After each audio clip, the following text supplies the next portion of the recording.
বাংলাদেশের সবচেয়ে বড় ক্রাইসিস হলো নতুন কিছু ফর্ম করা। রাজনীতি করে আমি মূলত সম্মানের জন্য, সম্মান নিয়ে যে রাজনীতি যতদিন করতে পারবো করবো। যখন মনে হবে যে সম্মান আর পাচ্ছি না রাজনীতি করে, তাহলে রাজনীতি ছেড়ে দেবো। শরীফ ওসমান হাদিকে আসলে টার্গেট করার বিশেষ কোনো কারণ আছে? প্রত্যেকটা থানা প্রেসিডেন্টের কাছে পিস্তল ছিল, আওয়ামী লীগের ওয়ার্ড প্রেসিডেন্টের কাছে কম বেশি পিস্তল ছিল, আমরা তো এগুলো জানি। এই পিস্তলগুলো একটা উদ্ধার হয়েছে, কিংবা আপনি যে ক্রাইম কম করবেন এটার কোনো ব্যবস্থা আছে? আগামী নির্বাচনে এনসিপির সার্বিক সম্ভাবনা কেমন সারা বাংলাদেশে? আপনার ফাদার পুরো অ্যাক্টিভিজমটাই তখন আমরা করি। বুয়েটে যে নেতৃত্বটা ছিল জোনাইদ ভাইয়ের ভাই, তখন মোয়াজ ওরাও ইনভলভ ছিল, শিবিরের একটা বড় একটা ইনভলভমেন্ট ছিল ওইখানে। মোহাম্মদপুর নাম শুনলেই তো আমরা এখন বুঝি যে সবার মনের মধ্যে একটা কিছু আসতেছে যে এখানে মানে চুরি ছিনতাই। তো আপনি এরকম একটা জায়গায় কেন মানে এমপি প্রার্থী হতে গেলেন? আমার প্ল্যান হলো আমি ওইখানে একটা মডেল তৈরি করা, যে যেখানে হলো কি যে ছেলেটা ছিনতাই করে এই ছেলেটাকে আমি ধরেন এডুকেশন দেবো, হেলথ দেবো, তাকে জব দেবো, জব দিয়ে তাকে একটা ভালো জায়গায়, তাকে একটা ভালো ক্যারিয়ার দেবো। মানে যাকে মানুষ সবচেয়ে খারাপ মানুষ বলে তাকে আমি সবচেয়ে ভালো মানুষ করতে চাই। আপনার শিক্ষা প্রতিষ্ঠানের ম্যানেজমেন্ট করে ফেলুন সম্পূর্ণ ডিজিটালাইজড। ব্যবহার করুন তালিমি ক্লাউড স্কুল বা মাদ্রাসা ম্যানেজমেন্ট সফটওয়্যার। সফটওয়্যারটি সম্পূর্ণ ফ্রি ট্রায়াল নিতে এখনই কিউআর কোড স্ক্যান করুন বা কমেন্টে দেওয়া লিঙ্কের ফর্মটি ফিল আপ করুন।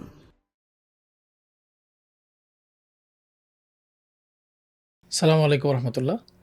ইনভাটক্সের আরেকটি পডকাস্টে সবাইকে স্বাগত জানাচ্ছি। বরাবরের মতোই আমাদের স্টুডিওতে আজকে একজন অতিথি উপস্থিত আছেন, যাকে আপনারা সবাই চেনেন, যিনি জাতীয় নাগরিক পার্টি এনসিপির যুগ্ম সদস্য সচিব এবং ঢাকা 13 মোহাম্মদপুর আদাবর এবং শেরেবাংলা নগরে যেই আসনটি আছে সেখানে এনসিপির এমপি পদপ্রার্থী। ইনশাল্লাহ আমরা তার কাছ থেকে কথা শুনবো। তিনি আর কেউ নন, জনাব মোহাম্মদ আকরাম হোসেন। আসসালামু আলাইকুম রহমতুল্লাহ। ওয়ালাইকুম আসসালাম। কেমন আছেন? আলহামদুলিল্লাহ আলহামদুলিল্লাহ। তো আপনাকে তো আমরা ফেসবুক বা সোশ্যাল মিডিয়ায় আকরাম হোসেন সিএফ নামে চিনি, তো আপনার আর কোনো নাম আছে? আমার আসলে নাম বলতে এনআইডি কার্ডে কিংবা সার্টিফিকেট আকরাম হোসেন দিয়েই দেওয়া।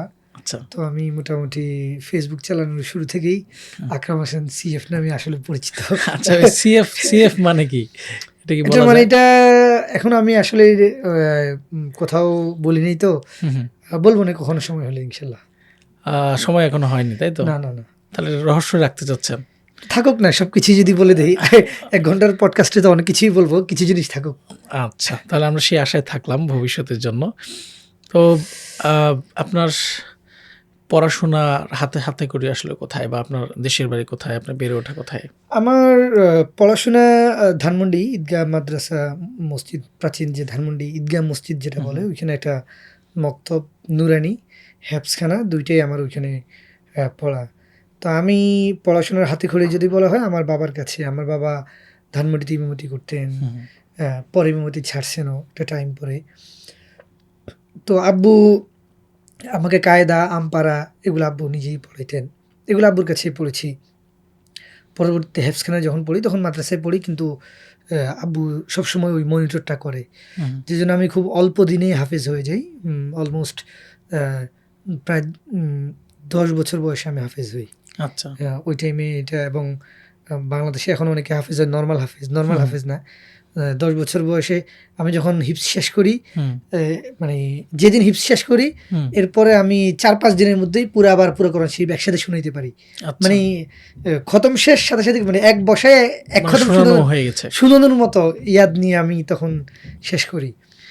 এরপর আমি মাদারিন হিসাবে হাজারীবাগ বটতলায় পড়াশোনা করি। এরপরে লালমাটিয়া মাদ্রাসা, যে আমি ইসলামী লালমাটিয়া, ওইখানেও মেশকাত পর্যন্ত, ওইখানে মেশকাতে পড়ি। পরবর্তীতে ঢাকা কলেজ, ঢাকা বিশ্ববিদ্যালয়। এই আপনি তারপরে পড়ার নাই ইফতা করার কখনো চিন্তা না, আসে নাই? আমি দাওরাটাও শেষ করতে পারি নাই। আমি মেশকাতটা যখন ঢাকা কলেজে ভর্তি হয়ে গেলাম, আমি তো কমি মাদ্রাসায় পড়তাম, 3 মাস পরে আমি দাখিল পরীক্ষা দিলাম। আব্বু খুব জোরাজোরি করলো, বললো যে পরীক্ষা দেওয়ার জন্য। তখন তো মাদ্রাসাগুলোতে এক ধরনের কওমি মাদ্রাসার ছেলেদের আলিয়া আলিয়া মাদ্রাসায় মাদ্রাসাকে এক পড়া। ধরনের কাফের মনে কর, কিংবা এক ধরনের খুব মানে বাজেভাবে Negative জিনিসগুলো অবস্থা ছিল। নেগেটিভ অবস্থায় ছিল। আমিও সেই আইডিওলজি হোল্ড করতাম, মানে এটা মানে অস্বীকার করার উপায় না, আমি পরীক্ষা দেব না। আব্বুর সাথে এটা নিয়ে প্রচুর ঝগড়া বাড়িতে। আমি আম্মা কান্নাকাটি করে, আব্বু এখান থেকে সরবে না। তো পরে আমি তখন আমার উস্তাদ ছিল তখন, এখন বর্তমানে আল কাউসার শিশু কিশোরের সম্পাদক মাওলানা মাসুদুজ্জামান শহীদ। আমি ওনার সাথে পরামর্শ করলাম, তখন উনি সহ বাইতুল মোকাররমের বর্তমান যে খতিব সাহেব হুজুর আব্দুল মালিক সাহেব হুজুর সহ, তখন ওনারা আমাকে বললো যে ঠিক আছে তাহলে তুমি দাখিল পরীক্ষা দাও, তোমার বাবা যেহেতু করতেছে, বাবার আদেশ মানাটা কি ফরজ, আর হলো এই পড়াশোনা করাটা কি এইটা ফরজ না। আমাকে এই ধরনের একটা যুক্তি যখন দিল, তখন আমি চিন্তা করলাম ঠিক আছে পড়ি। তো দাখিল পরীক্ষা দেওয়ার পরেই যখন দাখিল কোথা থেকে দিয়েছেন? রায়ের বাজার মোহাম্মদ আলী মাদ্রাসা, আচ্ছা। ঢাকার মধ্যে।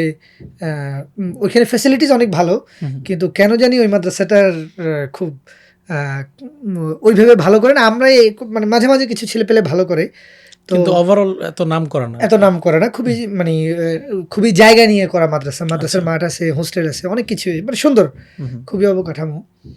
তো পরবর্তীতে আমি যখন দাখিলে জিপিএ 5 পেলাম, কিন্তু আমি ইংলিশে পাইলাম আপনার হলো বি পাইলাম সম্ভবত, বি কিংবা এ গ্রেড। আচ্ছা। মানে সব বিষয়ে প্লাস, শুধুমাত্র ইংলিশে। কারণ হচ্ছে কমি মাদ্রাসা ইংলিশটা তো আগে চর্চা করি নেই। ম্যাথ ছিল তখন, ম্যাথ সম্পূর্ণ মুখস্থ করে ফেলছিলাম আমি সায়েন্স থেকে। আচ্ছা। হায়ার ম্যাথ বই শব্দের এক সুবিধা, সব মুখস্থ করে ফেলতে পারে। হায়ার ম্যাথ বই পুরোই মুখস্থ করে ফেললাম, কিন্তু ইংলিশটা না কোনোভাবেই পারিনি। তো তখন সাইফোর্সে গেলাম ইংলিশ শিখতে। ওই যে 3 মাস রেজাল্ট দিবে, লালমাটিয়া সাইফোর্সের যে ব্রাঞ্চ, ওই ব্রাঞ্চে তখন ওই পাশে লালমাটিয়া সাইফোর্সের পাশেই পুলিশের 999-এর ওই অ্যাডিশনাল ডিএজি ছিল ডক্টর তবারকুল্লাহ। ওনাদের সাথে আমাদের ফ্যামিলির একটা সম্পর্ক ছিল, আমার বাবার একটা সম্পর্ক ছিল অনেক পুরাতন। উনি আগে ধানমন্ডিতে থাকতেন। তো ওনার ওয়াইফ, ওনার বাচ্চাদেরকে আমি পড়াইতে যাই, যেহেতু ওই সারাদিন ক্লাস থাকে। 2 ঘন্টা আমি 1 ঘন্টা ওনার বাচ্চাদের পড়াই, আর 1 ঘন্টা দুপুরবেলা ওনাদের বাসায় খাই। আচ্ছা। তো ওনার ওয়াইফ আমাকে তখন বললো যে ঢাকা ইউনিভার্সিটি নামে একটা জিনিস আছে, তুমি আর যেহেতু কওমি মাদ্রাসায় ছাড়ছই, তুমি আর আলিয়া মাদ্রাসায় ভর্তি হয়ে না, তুমি কি কলেজে ভর্তি হও, ঢাকা কলেজে ভর্তি হও, আর তুমি ভালো করে ইংরেজি পড়বা। ইংরেজি পড়লে তুমি ঢাকা ইউনিভার্সিটি চান্স পাবা, আর ভর্তি হবা আরবিকে। আর তুমি যেহেতু আরবি জানো, আরবিকে নাহলে ইসলামিক স্টাডিজে, তুমি যেহেতু আরবি জানো, তুমি ডিপার্টমেন্টে ফার্স্ট হলে ঢাকা ইউনিভার্সিটির টিচার। আচ্ছা। উনি আমাকে সুন্দর একটা লাইন দিল। তো আমিও ইংলিশ পড়লাম, পড়ে ইংলিশটাই ভালো করে পড়লাম মোটামুটি। তো অ্যাডমিশন টেস্টে খুব মানে আমার আশার থেকে বেশি ভালো করলাম। যেখানে আমার ধারণা ছিল আমি ইংলিশে অনেক খারাপ করব, সেখানে ইংলিশে 30-এর মধ্যে আমি 23 না 24 পেলাম। তো তখন চিন্তা করে দেখলাম যে বন্ধু বান্ধব সবাই বলতেছে যে কই ভর্তি হবে, মানে আরবি ইসলামিক স্টাডিজ। তখন মনে হলো যে এগুলো একটু মানে নিম্নমানের সাবজেক্ট হিসেবে, সাবজেক্ট নিম্নমানের না, বন্ধু বান্ধব বলতেছিল সবকিছু মিলিয়ে আর কি র্যাঙ্কিং এ বলতেছে এই। আবার তখন আমার এক কলেজ ফ্রেন্ড ছিল, ও আমাকে একটু মানে বিটলামি মার্কা বুদ্ধি দিল, বললো যে অ্যারাবিক ইসলামিক হিস্ট্রি মানে ইসলামিক স্টাডিজে কোনো মেয়ে পড়ে না, ওই ডিপার্টমেন্টে পড়া যাবে না। আমি হিসাব করে ঠিক আছে। তখন আমার একটা কাজিন ছিল আব্দুল ওয়াদুদ ভাইও তখন পরামর্শ দিল যে এগুলাতে ভর্তি হইস না, কি সোশিওলজিতে ভর্তি হয়। তখন অনেকগুলো সাবজেক্ট নেওয়ার অপশন ছিল, কিন্তু তখন আমি যেহেতু আবার কলেজে থাকতে যখন মাদ্রাসায়ও ছিলাম, তখন চিন্তা পাঠচক্রের সক্রিয় সদস্য ছিলাম। যে জন্য সোশ্যাল সায়েন্সের প্রতি একটা আগ্রহ ছিল। ইউনিভার্সিটিতে আসার আগ থেকেই বিভিন্ন ধরনের অ্যানথ্রোপোলজি, সোশিওলজির বিভিন্ন বেসিক বই কিংবা আলোচনায় অংশগ্রহণ করতাম। নিজে পড়তাম না খুব বেশি, কিন্তু অংশগ্রহণ করতাম। সেই জায়গা থেকে সোশিওলজিতে ভর্তি হয়ে গেলাম।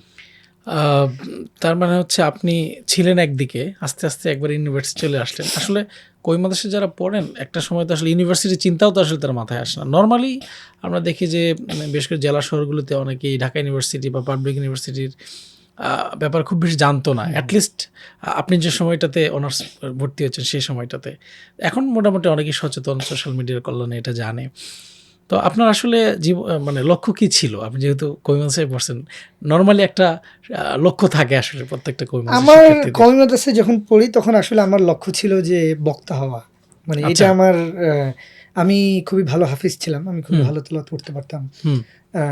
আমাদের সময় হুফাজুল কোরআন ফাউন্ডেশন একটা প্রতিযোগিতা হতো, আমি ন্যাশনাল হাফেজ সোসাইটির 2008 সালের ন্যাশনাল আমি রানার আপ হয়েছি।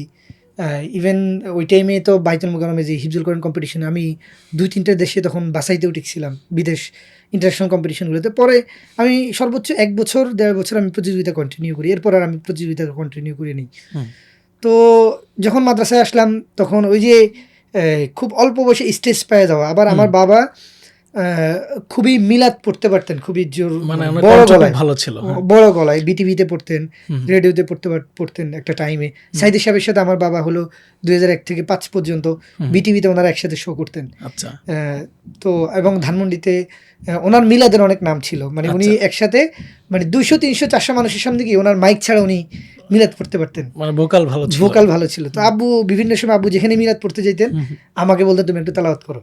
আচ্ছা। তো এই যে খুব অল্প বয়সে স্টেজে উঠার যে মানুষের সামনে পারফর্ম করা এই প্রবণতাটা তৈরি হয়ে যায়। তখন যখন মাদ্রাসায় আসলাম, পড়াশোনা করার পাশাপাশি খুব অল্প বয়সে মাদ্রাসাগুলোতে উপস্থিত বক্তৃতা, আরবি বক্তৃতা, সবগুলো জায়গাতে আমি খুবই ভালো করতাম। আচ্ছা। ইভেন ইসলামিক ফাউন্ডেশনও যে বিভিন্ন বক্তৃতার কম্পিটিশনগুলো হতো, এগুলোতে আমি অনেক পুরস্কার পেয়েছি। তো যে জন্য আমার টার্গেট ছিল, আমি যদিও কমি মাদ্রাসায় পড়তাম, আবার আব্বু যেহেতু ধানমন্ডিতেই থাকতো 15 নম্বরে, আব্বুর সাথে জামাতের বড় বড় নেতা, বিএনপির বড় নেতা, আওয়ামী লীগের সবাই, ওনার সাথে খুব ভালো সম্পর্ক। তো আব্বু বলতেন যে ঠিক আছে তুই মানে বক্তা হ, মানে এটা একটা মনে হইতো যে না এটা আমার লাইন। আচ্ছা। তো যে জন্য আমি ওই মাদ্রাসায় সবসময় সাইদি সাহেবের ওয়াজ শুনতাম। কমি মাদ্রাসার ছেলে মেয়েরা কিন্তু ওইভাবে অন করে শুনতো না, উনি ওনার রায়ের আগ পর্যন্ত কিন্তু ওইভাবে, যখনই আওয়ামী লীগ সাইদি সাহেবকে রায় দিয়ে দিল যুদ্ধাপরাধী মানুষ মারা শুরু, তখন থেকে কিন্তু সিম্প্যাথিটা অনেক লার্জ স্কেলে, মানে রাজনৈতিক এটা পাশে রেখে ওনাকে তখন কিন্তু কিন্তু আমি শুরু থেকে কি শুনতাম, আমার কাছে একটু ভালো লাগতো যে ওনাকে। কিন্তু পরবর্তীতে যখন ইউনিভার্সিটিতে আসলাম, ইউনিভার্সিটিতে এসেও ডিবেট করা শুরু করলাম, কলেজে থাকতেও করতাম। তো বিশ্ববিদ্যালয় সেকেন্ড ইয়ারে, আমি ফার্স্ট ইয়ারেও আমাদের এফ রহমান হলের মানে বড় অনেকদিন পরে ট্রফি পেয়েছিল, সেই ট্রফিগুলোতে আমার কন্ট্রিবিউশন ছিল অনেক বড়। কিন্তু সেকেন্ড ইয়ারে উঠেই ছাত্রলীগে আমি যেহেতু ফেসবুকে হালকা পাতলা লেখালেখি করে, আমাকে ডিবেট করতে দেয়নি। তো যে জন্য ওই যে বক্তা হওয়া, ওইখান থেকে ইউনিভার্সিটিতে ওই প্যাশনটা সবসময় ছিল। মানে বক্তা হয়েছেন, এখনো বলেন, কিন্তু ওই যে ট্র্যাডিশনাল যে বক্তা হওয়া আমরা যেটা বুঝি, না এখনো বক্তা হয়নি বলা যেতে পারে। কারণ হচ্ছে আমি সবসময় ইউনিভার্সিটিতে যখন রাজনীতি শুরু করি, আমার কখনো ইচ্ছা ছিল না সামনে এসে রাজনীতিটা করব। আমরা যখন 2017-18 দিকে অ্যাক্টিভিজম করি, তখন বিশ্ববিদ্যালয়ে কেউ কোনো পার্টি, সব কিছু একদম খুব মরা অবস্থায়। আচ্ছা, আমরা ওই আপনার আন্দোলন সংগ্রামে যাচ্ছি। এর আগে আমি মানে জানতে চাই, আপনি তো 10 বছর হওয়ার আগেই হাফেজ হয়ে গেছেন। এরপরে মানে হাফেজদের তো একটা নিয়মিত কাজ হচ্ছে, প্রতি বছর রমজানে তারাবি পড়ানো হয়, আপনি কি পড়ান? হ্যাঁ, আমি একদম প্রথম বছর থেকেই পড়াই। এবং প্রথম বছর আমার বাবা হাফিজ ছিলেন, কিন্তু ওনার হার্ট অ্যাটাকের কারণে উনি একটা টাইম পরে তারাবি পড়াইতে পারতেন না। তো উনি আমার পিছে সবসময় নামাজ পড়ে, মরার যে বছর উনি মারা গিয়েছেন 2023 সালে, ওই বছরে উনি আমার পিছে নামাজ পড়েছেন। মানে দাঁড়ায় পড়তে পারতেন না, বসে থাকতেন, বসে শুনতেন, অনেক ভুল ধরতেন, মানে আমাকে উনি অনেক বেশি লোকমা দিতেন।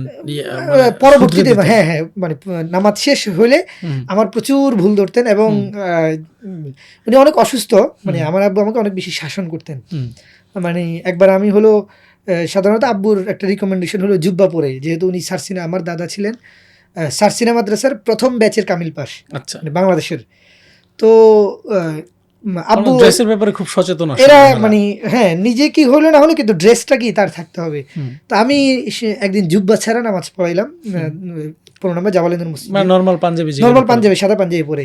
আব্বু সাথে সাথে খেপে গিয়ে মানে অনেক মানুষের সামনে বলে ফেললেন যে তুই এটা যদি সুন্নতি আকীদার মসজিদ হইতো, তোরকে কি এখান থেকে মানে জুতা দিয়ে মারতে মারতে মসজিদ থেকে বাইর করে দিতাম। তো উনি রিঅ্যাক্ট করছেন, উনি মানুষের সামনে অনেক বেশি রিঅ্যাক্ট করতেন। মানে তা আমিও ওই রিঅ্যাক্টের কারণে অনেক কিছু শিখেছি, এখন অনেক মিস করি। মানে বাধ্য হয়ে আসলে মানে একটা সময় তো আসলে শাসনের মর্মটা বোঝা যায় না আসলে। অবশ্যই ওই শাসনের কারণে আমি মনে করি, আমি নিজেও হিফজখানা যখন পড়েছি, আমি অনেক বেশি মাইর খেয়েছি। আমার যে ওস্তাদ হাফিজ আব্দুর রাজ্জাক শাহ হুজুর, কারি নাজমুল শাহ হুজুর, আমি এই দুজনের কাছেই পড়েছি মূলত। তো ওনারা দুইজনেই আমাকে অনেক বেশি মেরেছেন। এবং যেটা হতো যে রাজ্জাক শাহ হুজুর মারতো আমাকে, মেয়ে আমি আব্বুর কাছে বলতাম, আব্বু বলতো যে আব্বু হুজুরের কাছে নিয়ে আবার পিটাইতো। আবার হুজুরের কাছে নিয়ে বলতো যে হ্যাঁ ওরা আরো বেশি করে মারেন, আচ্ছা, মানে বলার সুযোগ নাই। বলার সুযোগ নেই। তো ওই শাসনটার কারণেই খুব অল্প বয়সে হাফেজ, নাহলে এটা অল্প বয়সে এটা পসিবল হইতো না। যেটা বলছেন, তাহলে আপনি এবছর পর্যন্ত বা সবশেষ কতবার পড়াইছেন তারাবি? কত বছর? 2008 সালে আমি প্রথম বছর তারাবি পড়াই। 2008 সাল হলে এবছর 25 হলে অলমোস্ট 18 বছর। 18 বছর তারাবি 18 পড়াচ্ছেন বছর, আলহামদুলিল্লাহ, নিয়মিত? আলহামদুলিল্লাহ। প্রতি বছরে পড়াচ্ছি আলহামদুলিল্লাহ। মাশাআল্লাহ। যে আপনি যদি তারাবি পড়ান, আমরা আপনার একটু তেলাওয়াত শুনতে পারি কিনা? ওকে, শেষের দিকে শুনেই। হ্যাঁ, শেষের দিকে গলা ঠিক থাকে কিনা? আচ্ছা, ওকে। অসুবিধা নাই। أعوذ بالله من الشيطان الرجيم. بسم الله الرحمن الرحيم. لا يكلف الله نفسا إلا وسعها لها ما كسبت وعليها ما اكتسبت. ربنا لا تؤاخذنا إن نسينا أو أخطأنا. ربنا ولا تحمل علينا إصرا كما حملته على الذين من قبلنا. ربنا ولا تحملنا ما لا طاقة لنا به واعف عنا واغفر لنا وارحمنا أنت مولانا فانصرنا على القوم الكافرين. صدق الله العلي العظيم. মাশাআল্লাহ, আল্লাহু আকবার, জাযাকাল্লাহ খাইরান। তো তেলাওয়াত শুনলাম আমরা। আপনার তেলাওয়াত, আপনি কি তারাবি শুধু ঢাকাতেই পড়িয়েছেন না আর কোথাও অন্য কোথাও? আমি পড়িয়েছেন? ঢাকাতে পড়িয়েছি, আমি সুরিতে পড়িয়েছি মাঝখানে 1 বছর। আমি চাইলে, যেমন আমি লাস্টবার আমেরিকাতে ছিলাম, আমেরিকা থেকেও আমাকে বলেছে ওখানে পড়ানোর বিষয়ে। হুম, হুম। কিন্তু আমি ওই ঢাকাতেই তারাবিটা পড়াইতে চাই। আচ্ছা। কারণ হচ্ছে ঢাকাতে আমি রমজান মাসে দেখা যায় তারাবির পাশাপাশি কওমি মাদ্রাসায় যতদিন ছিলাম হুম, হুম। প্রতি বছর নতুন একটা স্কিল শিখতাম, যে তারাবির পাশাপাশি আরেকটা জিনিস। আচ্ছা। যেমন আমার সাহিত্যের প্রতি যে ঝোঁক, ওইটাও রমজান মাসে। যে বছর হুমায়ুন আহমেদ মারা যায় ওই বছর আমি তারাবি পড়াই, আর হলো একটা বাসায় হুম, আমি তেলাওয়াত করি। উনি হলো বাংলাদেশের one of the top cancer expert doctor Kamruzzaman, hmm, hmm, ওনার বাসায়।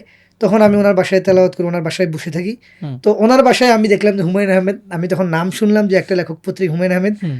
তার অনেক বই, হিমু, অনেকগুলা, মানে অনেক বই কালেকশন। খন্ড, হুম। আমি তার ওই সকল মানে প্রায় 30-40টা বই এক রমজানের মধ্যে তখন কি টানা পড়ে ফেলি। তো ওই জন্য আমি ধানমন্ডি কেন্দ্রিকে সবসময় তারাবিটা পড়ে, ধানমন্ডি এটা মোহাম্মদপুর কমফোর্ট জোন আর কি আসলে। কমফোর্ট জোন, এই এলাকা কেন্দ্রিকে আমি সাধারণত নামাজ পড়াই। তাহলে আপনি আপনার অনেকগুলো বিষয় আমরা জানার চেষ্টা করেছি, জেনেছি। এখন আমরা আসি রাজনীতির ক্ষেত্রে। তো আপনার রাজনীতির হাতে খড়িটা আসলে কোথায়, কিভাবে? আমার রাজনীতির হাতে খড়ি বলতে, আমার দাদা ছিলেন মুসলিম, মানে 1971 সালের আগ পর্যন্ত সেক্রেটারি বলা হয় ইউনিয়ন পরিষদের, হুম, হুম, আহ, মুসলিম লীগের রাজনীতির সাথে যুক্ত ছিলেন। পরবর্তীতে মুক্তিযুদ্ধের পরে মুক্তিযুদ্ধের ক্যাম্প হয় আমাদের বাড়িতে। হুম, হুম, আমাদের পরবর্তীতে 71 সালের পরে আর দাদা কখনো পলিটিক্সে ইনভলভ হয়নি। হুম, হুম। কিন্তু আমার বাবা উনি কোনো পলিটিক্যাল পার্টির পোস্ট পদবিতে থাকতেন না, কিন্তু উনি সবসময় রাজনীতিতে সক্রিয় ছিলেন। আচ্ছা। সক্রিয় বলতে 2012 সাল 13 সালেও আমি দেখেছি যে কোনো মিছিল, বিএনপি, জামাত, হেফাজত, যে কোনো দলের মিছিল হোক, শেখ হাসিনার বিরুদ্ধে কিছু হবে, আমার বাবা একদম সবার আগে, মানে আচ্ছা। উনি এটাকে ওন করতেন। এবং 13 সাল 14 সালের দিকে জানেন বিএনপির তখন এক ধরনের মাঠে কর্মী খরা ছিল, হুম, হুম, মাঠে রাজপথে লোকজন ছিল না। ওই টাইমেও বিএনপির ওইখানে নাসিরুদ্দিন অসীম, রবিউল আলম রবি, এখন যারা মানে ক্যান্ডিডেট, ওনাদেরকে আব্বু লোক দিতেন। আব্বু যেহেতু ইমাম সাহেব, আবার মানুষের সাথে আব্বুর ওইখানে প্রচুর আব্বুর হলো একটা রিক্সাওয়ালা থেকে শুরু করে ওই এলাকার সর্বোচ্চ পয়সাওয়ালা সবার সাথে আব্বু মিশতেন, আচ্ছা। সারাদিন আড্ডা দিতেন, গল্প করতেন। ওনার কাজে ছিল এটা, যে জন্য উনি ওনার জীবদ্দশায় 1982 সাল থেকে উনি ধানমন্ডিতে, হুম, কিন্তু উনি নিজে ওইভাবে ধন সম্পত্তি করতে পারেন না, কারণ ওনার প্রচুর আড্ডা দেওয়ার স্বভাব ছিল। হুম, তো যে জন্য উনি ওই টাইমেও প্রচুর লোকজন দিতেন। এটা দেখে দেখে আমি তো বড় হলাম, যে জন্য রাজনীতি সচেতনতা তো সবসময় ছিল শুরু থেকেই, যে কোন জিনিস কি হচ্ছে না হচ্ছে। তো বিশ্ববিদ্যালয়ে যখন আসলাম তখন তো আমাদের একটা বড় ইসলামোফোবিয়ার বিরুদ্ধে একটা বড় ফাইট। আমি সোশ্যোলজি ডিপার্টমেন্টে ভর্তি হলাম, প্রথম ক্লাস থেকেই দেখি আমাদের সাথে সবচেয়ে যে ডিসক্রিমিনেশনটা বেশি হয়, হুম। এবং ক্লাসে সবচেয়ে বেশি ইসলামোফোবিয়ার একাডেমিক চর্চা যদি বলি, সবচেয়ে ঢাকা বিশ্ববিদ্যালয়ের বিষয় কিন্তু হয়তো সোশ্যোলজি ডিপার্টমেন্টে। রাইট। তো সেখানে আমি প্রথমে আমি হিসাব করলাম যে আমাকে এখানে একটা ফাইট করতে হবে, কেন জানি এটা ওন করলাম। এবং আমি বিশ্ববিদ্যালয়ে আমাদের বন্ধু বান্ধব, প্রচুর বন্ধু বান্ধব, আপনি আগে থেকে মাইন্ড সেট আপ যে আমি ওদের সাথে মিশে যাব না, মানে আমার নিজের স্বতন্ত্র একটা বজায় রাখবো। আমাদের অনেক বন্ধু বান্ধব, আমাদের এক দুজন বন্ধু বান্ধব ছিল যারা কওমি মাদ্রাসায় দাওরা পাস। আমি ধরেন পাঞ্জাবি পায়জামা, এটা আমার বিশ্ববিদ্যালয়ের প্রথম দিনের ড্রেস, এটা আমার শেষের দিনের ড্রেস। আমি তখন একটা ডিসিশন নিলাম যে আমি কখনো এই ড্রেস ছাড়বো না। আচ্ছা। মানে এটার জন্য এখানে আমি এটা কি ঢাকা বিশ্ববিদ্যালয়ে তখন পাঞ্জাবি পায়জামা করে জেনারেল ডিপার্টমেন্টে কিন্তু চলাই যায় না, চলাই যেত না। আমি আমাদের সময় নানান কারণে আমাদের সময় দেখিনি। তখন আমি অল্প অল্প করে অ্যাক্টিভিজম শুরু করব। তখন দেখলাম যে পলিটিক্যাল পার্টি করা, কি করব না করব, এটা মানে তখন করার মতো কোনো সংগঠনই ছিল না। মানে আমার করার মতো কোনো সংগঠনই ছিল না, তো যে জন্য আমি আর এঙ্গেজ হইনি। আমি সেকেন্ড ইয়ার উঠে একটু লেখালেখি করলাম, সমাজ চিন্তা নামক একটি পত্রিকা বিশ্ববিদ্যালয়ে বের করলাম। তখন ওইটার সাথে কাজের সাথে এখন যে এনসিপির আহ্বায়ক নাসির ইসলামও যুক্ত ছিল। আমাদের আরও কয়েকজন বন্ধুবান্ধব, মাহাদি, ফাহিম, আরও কয়েকজন বন্ধুবান্ধব, শাফি, আরও কয়েকজন, আমরা একসাথে, মুহিত, একসাথে আমরা ওই পত্রিকাটা চালাই। এবং বিশ্ববিদ্যালয়ের মধ্যে এটা অনেক দিন পরে এটা একটা সাড়া ফেলে। এবং আমাদের কোর কনসেপ্ট ছিল যে ওরিয়েন্টাল স্টাডিজ নিয়ে তালাল আসাদ, এডওয়ার্ড সাইদ, এদেরকে একটু সোশ্যাল সায়েন্সে পরিচিত করা। বর্তমানে কিন্তু গ্লোবালি যে সোশ্যাল সায়েন্সের তারা অনেক খুবই ভালো তাত্ত্বিক, কিন্তু দেখা যায় বাংলাদেশে ঢাকা বিশ্ববিদ্যালয়ে এদের কোনো নামগন্ধই তারা, মানে এরা যে মানে পোস্ট মডার্ন সোসাইটিতে ওরিয়েন্টাল নলেজের যে একটা বেসমেন্ট আছে, এটা সোশিওলজির টিচাররা তারা পরিচয়ই করাইতে চায় না। মানে এটা ইচ্ছে করে মনে হয় কর্নার করে রাখা, এটা ইচ্ছে করে কর্নার করে রাখা, যেহেতু সো কল বামপন্থী কলকাতার প্রভাব, এই প্রভাবটা আগে থেকেই ছিল। হ্যাঁ, এবং সোশিওলজি ডিপার্টমেন্টে বড় বড় বামপন্থী তাত্ত্বিকরা এই ডিপার্টমেন্ট থেকে বেড়ে উঠছে সোশ্যাল। তো এই প্রবলেমটা এখানে ছিল। তখন আস্তে আস্তে এরপরে এই পত্রিকা বের করি। 18 সালের দিকে কোটা সংস্কার আন্দোলন শুরু হয় এই পত্রিকা দিয়ে। এবং বিশ্ববিদ্যালয়ের তখন যে তৎকালীন যে গ্রুপ, ফেসবুক গ্রুপটা, ওই গ্রুপটা আমি, আবদুল্লাহিল বাকি সহ, এখন অনেক পপুলার সে, হ্যাঁ, এই আমরা 2-3 জন হলো ওই বিশ্ববিদ্যালয়ে আমাদের সেশনের গ্রুপটা নিয়ন্ত্রণ করতাম। আচ্ছা। তো ওইখানে অল্প স্বল্প কাজ করতে করতে একটা এঙ্গেজমেন্ট, কোটা সংস্কার আন্দোলন যখন শুরু হলো, সেই আন্দোলনটা পুরোটাই আমরা তখন থার্ড ইয়ারে উঠলাম মাত্র, আমাদের সেশনটা লিড দিল। মানে সেকেন্ড ইয়ারে আমরা ফুললি এই আন্দোলনটা লিড দিলাম। এই আন্দোলনটা লিড দেওয়ার পরে মোটামুটি ক্যাম্পাসে একটা পরিচিত হইলো। এরপরে ডাকসু নির্বাচন আসলো, তখন নূর ভাই বললো যে তুমি আমাদের প্যানেল থেকে ইলেকশন করো। আচ্ছা, মানে গণ অধিকার পরিষদ, হ্যাঁ, ছাত্র অধিকার পরিষদ, তখন ছাত্র অধিকার সংরক্ষণ পরিষদ, তখন বললো যে তুমি আমাদের প্যানেল থেকে ইলেকশন করো। আমাকে আর বাকিকে, আমাদের দুজনকেই বললো। তখন আমি চিন্তা করলাম ডাকসু ইলেকশন করবো, কয়েকজনের সাথে পরামর্শ করলাম, পরিচিত সবার একটাই কথা, যে ইলেকশনে দাঁড়াইলে পিঠের চামড়া থাকবে না। ব্যাপার ছিল, যে ইলেকশনে দাঁড়াইতে পারো, কিন্তু দাঁড়াইলে কি পিঠের চামড়া একটাও থাকবে না। হ্যাঁ, চিন্তা করলাম কি করবো না করবো। আবার বামপন্থীরাও বলতেছে, তখন একটু সেফ ছিল তুলনামূলক বামপন্থী রাজনীতি করা। তো আমি চিন্তা করলাম আমি যদি বামপন্থী রাজনীতিতে যাই, তাইলে তো আমার যে স্বাতন্ত্র্য, ওটা ফুললি হারাই যাবে। প্রয়োজনে রাজনীতি করবো না, কিন্তু নিজের স্বাতন্ত্র্য হারানো যাবে না। আচ্ছা, তখন নূর ভাইদের বললাম যে আপনারা যদি টিকে থাকেন, মানে তাইলে আমি করতে পারি। তখন ওনারা আমাকে সাহিত্য সম্পাদক পদে নমিনেশন দিল ডাকসুতে। তখন নাহিদও আসলো আমাদের প্যানেলে। নাহিদ তখন সংস্কৃতি সম্পাদক পদে ইলেকশন করলো। তো আমি চিন্তা করলাম ইলেকশন তো তখন আওয়ামী লীগ ফুললি নিয়ে নেয়, মানে আওয়ামী লীগের আমলে ইলেকশন করে জিতা, এটা তার কিছু জানতো যে কি হতে যাচ্ছে, কারণ তার আগে একটা নির্বাচন হইলো। হ্যাঁ, নির্বাচন, কারণ 18 সালে তো আমরা ইলেকশন দেখলাম, তো 19-এর মার্চে 3 মাসের ব্যবধান। তখন চিন্তা করলাম যে ইলেকশন তো মানে জিতার প্রশ্নই ওঠে না, ভোট তো কাউন্ট হবে না, হয়তো ইলেকশন হবে না, তাইলে যেটা হবে প্রচারণাটা ভালো করে করি, অন্তত পক্ষে একটা পরিচিতি হইলো। তো আমি 1-to-1 লিফলেট ছাপে একদম 1-to-1 প্রচুর মুভ করলাম। ওই মুভ থেকেই মোটামুটি একটা ক্যাম্পাসের পরিচিতি। পরে আস্তে আস্তে ডাকসু হইলো, ডাকসুর রেজাল্ট হইলো, ওই ডাকসুতে দেখানো ভোটও আমাকে 5,500 মতো ভোট দেখাইলো। ওই প্যানেলের মধ্যে নূর ভাই, আক্তার ভাইয়ের পরে সর্বোচ্চ ভোট আমার। তো মোটামুটি প্যানেলের মধ্যেও ক্যাম্পাসে কি একটা পরিচিতি। আবার যেহেতু আমার বন্ধুবান্ধব স্পেশালি আমার ডিপার্টমেন্টের পুরো ক্যাম্পাসে আমার বান্ধবীদের সাথে আমার একটা মানে মেয়েদের সাথে আমার একটা ভালো সম্পর্ক ছিল। আমার বান্ধবীরা মেয়েদের হলে বান্ধবীরা আমার জন্য অনেক মানে মেয়েরা আমার জন্য অনেক বেশি কাজ করছে। আচ্ছা, মানে ছেলেদের হলে ছেলেরা দেখা যায় ট্যাগ এই সেই, মেয়েদের হলে তুলনামূলক কম ছিল। এবং রোকেয়া হলে আমার একটা স্মৃতি মনে পড়ে, রোকেয়া হলে 37টা মেয়ে কাজ করছে। আমি ওদেরকে একবার রোকেয়া হলের সামনে না ওই 500-700 টাকা নিয়ে আসলাম, ওদেরকে বললাম যে সবাই ফুচকা খাও নাহলে চা খাও। তখন না ওরা আমাকে বললো যে আমাদেরকে টাকা দিয়ে কিনতে আসছো তুমি। মানে এইটা আমার তখন খুব ভালো লাগলো যে না ঠিক আছে এরা কাজ করলো। তখন ইলেকশনের পরে মনে হলো যে এই যে মানুষগুলো আমাকে ভোট দিল আমি তো এতটা এক্সপেক্ট করিনি। যদি ধরেও নেই মানে ছাত্রলীগ তো পুরো ইলেকশনটাই নিয়ে নিছে, যে জন্য ওইটা দেখানো ভোট সবাই তখন পত্রপত্রিকা বিভিন্ন জন সাংবাদিকরা যে আমরাই জিতছিলাম, ধরেও নেই যে ওইটা সঠিক ছিল 5,500 ভোট। তো এই 5,500 মানুষের যে ম্যান্ডেট, এটার প্রতি একটা দায়বদ্ধতা থেকে আমার পলিটিক্সে অ্যাক্টিভ থাকা উচিত।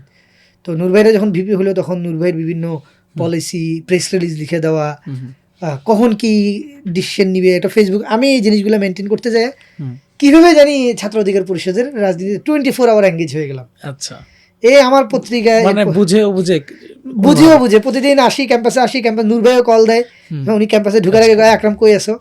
হ্যাঁ, আবার আমাদেরকেও কল দিলে সুবিধা, কারণ ছাত্র অধিকার পরিষদে তখন আমরা ছাড়া কেউ কারেন্ট স্টুডেন্ট নেই। রাশেদ ভাই, ফারুক ভাই এদের মাস্টার শেষ, তখন আমরাও দেখা যায় ওনাকে বিভিন্ন বুদ্ধি পরামর্শ দেই, এভাবে এটা করেন। ওই বুঝে না বুঝে তখন পরবর্তীতে আস্তে আস্তে পার্টি পলিটিক্সে এঙ্গেজ হয়ে যাওয়া। সবশেষ আপনি ছাত্র অধিকার পরিষদের কি দায়িত্বে ছিলেন? আমি ইউনিভার্সিটির সাধারণ সম্পাদক ছিলাম। আমার একটাই দায়িত্ব আমি পালন করেছি, সেটা সাধারণ সম্পাদক। আচ্ছা, পরে আর পরে আর আমি কোনো দায়িত্ব পালন করিনি। সাধারণ সম্পাদকটা আমাদের কমিটিটা শেষ হয়ে যাওয়ার পরে জাস্ট হলো তখন আমাকে আর আক্তার ভাইকে একজনকে ভাইস, উনি যেহেতু প্রেসিডেন্ট ছিল ওনাকে ভাইস প্রেসিডেন্ট, আমাকে জয়েন্ট সেক্রেটারি দিয়ে যে পরবর্তীতে কাউন্সিল পর্যন্ত। তো আমি আর মানে সাংগঠনিকভাবে মূলত একবারে দায়িত্ব পালন, সেটা হলো সাধারণ সম্পাদক। তখন আর মানে এরপর থেকে আমি বলেছি যে আমি আসলে ক্যাম্পাস পলিটিক্স নিয়ে আমার একটা অবজারভেশন ছিল যে অনার্স মাস্টার্সের পরে কেউ আর ক্যাম্পাস মানে ছাত্র সংগঠনের দায়িত্বে থাকবে না। মানে এটার আমার একটা কি ভালো খারাপ ওটা ম্যাটার, আমার এটা একটা ছিল কি লাইন আপ কিংবা এটার একটা স্ট্যান্ডার্ড। তো যে জন্য আমারও অনার্স শেষ হয়ে যাচ্ছিল। হ্যাঁ, এবং আমি খুব অল্প বয়সে বিয়ে করব, এটা আমার খুব নিয়ত ছিল যে খুব দ্রুত বিয়ে করব, দ্রুত বাচ্চা নেব, এটা আমার একদম, যে জন্য আমার হিসেবে হলো যে মানে যত দ্রুত ক্যাম্পাস ছাড়তে পারি। আচ্ছা, পরে কি আসলে বিয়ে শাদী করতে পারছেন? হ্যাঁ, আলহামদুলিল্লাহ। আমি আপনার হলো আমার অনার্স ফাইনাল ইয়ারের পরীক্ষার আগে আমি বিয়ে করছি। আমার রেজাল্টের আগে আমার বাচ্চা হয়েছে। আচ্ছা আচ্ছা, মাশাআল্লাহ। এখন কয়জন বাচ্চা? আমার আলহামদুলিল্লাহ এক মেয়ে, 2 বছর বয়স, 2 বছর ক্রস করলো। আচ্ছা, তো ভালো এগিয়েছেন। তো এখন এই যে আপনারা নানান ধরনের অ্যাক্টিভিজম করেছেন, এখন কেউ যদি ক্যাম্পাসের বাস্তবতা না জানেন ওই সময়টাতে কেমন ছিল, সেটা আসলে তাকে বোঝানো আসলে অসম্ভব। বিগত ফেসিবাদী আমলে অ্যাক্টিভিজম করা ক্যাম্পাসগুলোতে, বিশেষ করে ছাত্রলীগের বিরুদ্ধে দাঁড়িয়ে, এটা এক ধরনের অসম্ভব কাজ ছিল আসলে। তো আপনারা তো সেই জায়গায় ভয়েস রেজ করেছেন, বিশেষ করে কোটা আন্দোলন, তারপর হচ্ছে নিরাপদ সড়ক আন্দোলন এবং আবরার ফাহাদের যে হত্যার ব্যাপারে কিন্তু সবচেয়ে বেশি কার্যকর ভূমিকা রেখেছে ছাত্র অধিকার পরিষদ ওই সময়টাতে। এবং মধ্যপন্থী রাজনীতির যদি কথা বলি তাহলে কিন্তু ছাত্র অধিকার পরিষদ ওই সময়টাতে ঢাকা বিশ্ববিদ্যালয়ে একটা প্রিভিল ছিল। তো সেখানে আপনারা কী ধরনের মানে বাধা বিপত্তির সম্মুখীন হয়েছেন? আপনার কোনো স্মৃতি মনে আছে কিনা যেটা আপনাকে এখনো পীড়া দেয়? স্মৃতি তো আছে। বাংলাদেশের সবচেয়ে বড় ক্রাইসিস হলো নতুন কিছু ফর্ম করা। আমাদের এখানে তো ট্র্যাডিশনটা হলো আমরা রিফর্মের দিকে, আমাদের এখনও স্টিল আমাদের পলিটিক্স হাইলি আইডিওলজি বেসড। ধরেন আমি যদি বলি, আমেরিকাতে যেই রিপাবলিকানরা ইরাক ইরান যুদ্ধ করলো, বুশ তার একই পার্টির নেতা ট্রাম্প 10 বছর পরে মানে 2016 সালেও বললো, যেই আপনি 2005 সাল 6 সালে ধরেন ইরাক ইরান হামলা করলো, ওই আফগানিস্তান সহ ওই হামলাগুলো, 2016 সালে ট্রাম্প ক্ষমতায় আসলো একবার বলে যে মানে দ্যাট ওয়াজ রং, হ্যাঁ এটা তারা যারা করছে এরা ভালো করে না আমার পার্টির পূর্বপুরুষরা। ইভেন ধরেন এই যে লাস্ট 24 সালে তো আমি আমেরিকায় ছিলাম, আমি দেখলাম তার প্রত্যেকটা বক্তৃতায় সে বলতেছে কি যে জর্জ ডাব্লিউ বুশ মানে হি ওয়াজ রং ইন দ্যাট টাইম, এবং আমাদের এই যুদ্ধকে স্টপ করতে হবে। এই যে ভুল করা, ভুল থেকে শুধরে যাওয়া, এই কালচারটা যেমন পৃথিবীতে সব জায়গায় আছে, আমাদের এখানে এই কালচারটা নাই। এখানে দেখবেন পলিটিক্সের জন্য কেউ কখনো ক্ষমা চায় না। একটা ভুল করলো, পলিটিক্স মানেই তো ভুল, এখানে ভুল হবে, শুদ্ধ হবে, যে জন্য কোনো পার্টি তার পজিশন থেকে সরে না। রাইট, মানে আপনি বিএনপি বলেন ওই টাইমে, জামাত বলেন ওই টাইমে, এই কী বলে দেন আওয়ামী লীগ বলেন ওই টাইমে, তারা সবাই ছিল। কেউ যে ছাড় দিয়ে দেশটা গঠন করবে এই চিন্তাটা আসলে কারোর মধ্যে নেই। তো আমরা যে জন্য থার্ড একটা লেয়ার তৈরি করতে গেলে যেটা হয়, আপনি সবার কাছ থেকে গালি খেতে হবে। মানে আপনি যে একটা নতুন ফরমেশন তৈরি করবেন, নতুন ফরমেশনটাকে ধরেন ওই ফরমেশনের মধ্যে মুক্তিযুদ্ধ থাকবে, ওই ফরমেশনের মধ্যে 24 থাকবে, ওই ফরমেশনের মধ্যে বাংলাদেশ পন্থা থাকবে, ফুললি রিলিজিয়াস। মানে আমরা যেটা বলি রিলিজিয়নের সিকিউরিটি থাকবে, কিন্তু রিলিজিয়ন বেসড পার্টি না। মানে সবাই যাতে, যেমন আওয়ামী লীগ ইসলামোফোবিয়া করে, আমরা কি বলতেছি, আমরা বলতেছি যে ধর্ম করে তার ধর্মটা যাতে সে পরিপূর্ণভাবে করতে পারে। আচ্ছা ইসলামোফোবিয়ার এগেনস্টে ফাইটটা থাকবে, কিন্তু পার্টিটা হয় ইসলামিক পার্টি হবে না। আচ্ছা, কিন্তু এই জিনিসটা যখন আপনি আবার বলতে যাবেন, তখন আবার কি আপনার কিন্তু মানে ইসলামপন্থীদের থেকেও কিন্তু গালিটা খাইতে হবে, যে এই যে হ্যাঁ কোরআনের মধ্যে তো এই জিনিসটা এইভাবে আছে, কিংবা ইসলামের রাজনীতির ধরন এটা, ও তো ইসলামিক রাষ্ট্র কায়েম করতে চায় না। যে জন্য মধ্যমপন্থী যে রাজনীতি আমরা বলি, এটা আসলে সো টাফ, মানে এই পজিশনটা। কিন্তু এটার একটা যাত্রা শুরু হয়ে গেছে, এটা হয়তো আরও 5-7 বছর 10 বছর পরে এটার ফুল ফরমেশনটা কিংবা ফুল ক্রিমটা আমাদের সামনে আসবে। এখন তো ধরেন এটা লড়াই পাল্টা লড়াই এর ভিতর দিয়ে জিনিসটা আগাচ্ছে। তো আমরা ওই টাইমে সবার কাছ থেকে কম বেশি গালি খেতাম। আমাদের সাথে আমাদের, যেহেতু আমি হাফেজ, আমাকে সবাই কম বেশি পছন্দ করতো, ডানপন্থী। টোটাল ক্যাম্পাসে যত ব্লক ছিল, মানে শিবির থেকে শুরু করে, হ্যাঁ ইসলামী আন্দোলন থেকে শুরু করে যত ডানপন্থী লোকজন সবাই আমাকে পছন্দ করতো। তো এরা আবার যখন দেখতো আমরা একটা মেয়েকে নিয়ে মিছিল করতেছি, আবার আমাকে ভাই আপনি তো একজন হাফেজ সাহেব, আপনাকে দিয়ে তো মানে এই আপনি একটা মেয়ের সাথে দাঁড়ায় মিছিল করেন, এটা আবার ভাই কেমন ব্যাপার। আবার আমি যেহেতু ঢাকা কলেজে বড় হয়েছি, ঢাকা কলেজের হলে ছিলাম, ধানমন্ডিতে বড় হয়েছি, ছাত্রলীগের একটা বড় অংশের সাথে আমার একটা ভালো সম্পর্ক ছিল, যারা ছাত্রলীগ করতো আমাদের বন্ধু বান্ধব। ঢাকা কলেজ থেকে আমাদের যারা আসছিল, একটা বড় অংশ ঢাকা কলেজের ছাত্রলীগের যে নেতারা, বড় বড় নেতারা যারা ক্যাম্পাসে মানব, এরা দেখা যেত আমার বন্ধু বান্ধব। এরাও এসে আমার যে তোর তো অনেক ভালো ভাবছি, তুই কি জন্য আবার কি এই এসব জামাত শিবির, হ্যাঁ মৌলবাদী, এই তুই এই টাইপের রাজনীতি কেন করস, তুই যা ইচ্ছে তা কর, এগুলো করিস না। আবার ধরেন আমি যেহেতু ডিবেট করতাম, একটু বিভিন্ন আর্ট কালচারের লোকজনের সাথে আড্ডা দিতাম, এরা আবার আমাকে বলতো যে এরা তো মুক্তিযুদ্ধ বিরোধী, হ্যাঁ তোমার সব কিছু ঠিক আছে, তুমি মুক্তিযুদ্ধ বিরোধীদের সাথে তুমি কেন। মানে এই যে অবস্থাটা, এটা ধরেন মাঝে মাঝে ফিরে দিত, কিরে আসলে আমি তো করতেছি দেশের জন্য, সবাই ভালোর জন্য, কিন্তু কেউ আমাকে মন করে না। কিন্তু আবার বেনিফিট নেওয়ার সময় ধরেন সবাই আমাদের থেকে বেনিফিট নেয়, যে কথা ক্যাম্পাসে ডানপন্থীরা কেউ আক্রান্ত হলে সবাই আগে আমরা আগে আসি, ক্যাম্পাসে কালচারাল কোনো অ্যাক্টিভিজমের ঝামেলা হলে সবাই আগে আমরা আগে আসি, ইভেন ছাত্রলীগের মধ্যে কোনো প্রবলেম হলে কেউ কাউকে মারলে কি সবাই আগে তার অধিকারের জন্য আমরা কথা বলি। এই যে অধিকার ভিত্তিক যে কথা, এটা সবার অধিকারের জন্য কথা বলতে গেলে আপনাকে কি গালি খেতে হবে, এটা একটা মানে বাংলাদেশের একটা কমন জিনিস। তো ক্যাম্পাসে আপনারা বিভিন্ন আন্দোলন করেছেন, ইসলামোফোবিয়ার বিরুদ্ধে আন্দোলন করেছেন, ফিলিস্তিন ইস্যুতে আন্দোলন করেছেন, নানান আন্দোলনের মধ্যে দিয়ে আপনারা একটা জায়গায় এসছেন। আপনার কি আবরার ফাহাদের হত্যাকাণ্ডের সময় আপনার অ্যাক্টিভিজম সম্পর্কে কোনো কিছু মনে আছে কিনা? আবরার ফাহাদের পুরো অ্যাক্টিভিজমটাই তখন আমরা করি, আমার যতটুকু ফুললি মনে, সেটা হচ্ছে আমি তখন আমরা এই বিশ্ববিদ্যালয় ক্যাম্পাসগুলোতে কীভাবে আন্দোলন নতুন করে ভালো আন্দোলন অর্গানাইজেশন করা যায়, আমরা একটা তখন সার্ভে করতেছিলাম কিংবা একটা পরিকল্পনা করতেছিলাম। তখন আমি উপদেষ্টা এখন যে আসিফ মাহমুদ, সে আমাদের এক বড় ভাই ছিল শামীম রেজাই সহ আমরা 4-5 জন জাহাঙ্গীরনগর বিশ্ববিদ্যালয়ে গেলাম। ওইখানে জাহাঙ্গীরনগর বিশ্ববিদ্যালয় ছাত্র অধিকার পরিষদকে কীভাবে একটা ভালো জায়গায় নিয়ে যাওয়া যায়, তখন আমরা বিভিন্ন পক্ষের সাথে কথা বলি। ওইখানে বিভিন্ন সাংস্কৃতিক জোট, বিভিন্ন ডিবেটিং ক্লাব, আমাদের যে ওইখানের প্রবলেমগুলো কী, ওইখানের পলিটিক্সের অবস্থাটা কী হইতে পারে। ওই দিন রাতে আমরা অনেক রাতে ঘুমাই, প্রায় 4টা-5টার দিকে। তো সকাল 7টা-8টায় হুট করে আমাদের কাছে কল আসলো যে বুয়েটে একটা ছেলে খুন হয়েছে। বুয়েটে একটা ছেলে খুন হয়েছে, ছেলেটা শিবির ট্যাগ দিয়ে ছেলেটাকে মারা হয়েছে। তখন আমি একটু মানে আমরা একটু শিওর হওয়ার চেষ্টা করলাম আসলেই হয়েছে কিনা। তখন শুনলাম যে হয়েছে। তখন আমাদের প্ল্যান হলো সবার আগে প্রোগ্রাম নামাইতে হবে। হুম। মানে একটা যদি প্রোগ্রাম নামে আর হলো ছাত্রলীগের আগেই প্রোগ্রামটা করতে হবে। তখন আমরা শুনলাম যে সিসিটিভি বুয়েটের আশপাশে ছাত্রলীগ ঘিরে রাখছে, যুবলীগ ঘিরে রাখছে। তখন আমাদের একটা ওইখানে থেকেই আমরা ইনস্ট্যান্ট একটা ডিসিশন নিলাম যে যদি আমরা একটা মিছিল নিয়ে বুয়েট চক্কর দিয়ে ফেলতে পারি তখন ছাত্রলীগ সব চলে যাবে। হুম। মানে যদি আমরা চক্কর দিতে না পারি তাইলে কি মানে ওইখানে সিসিটিভি ফুটেজটা গায়েব হয়ে যাবে।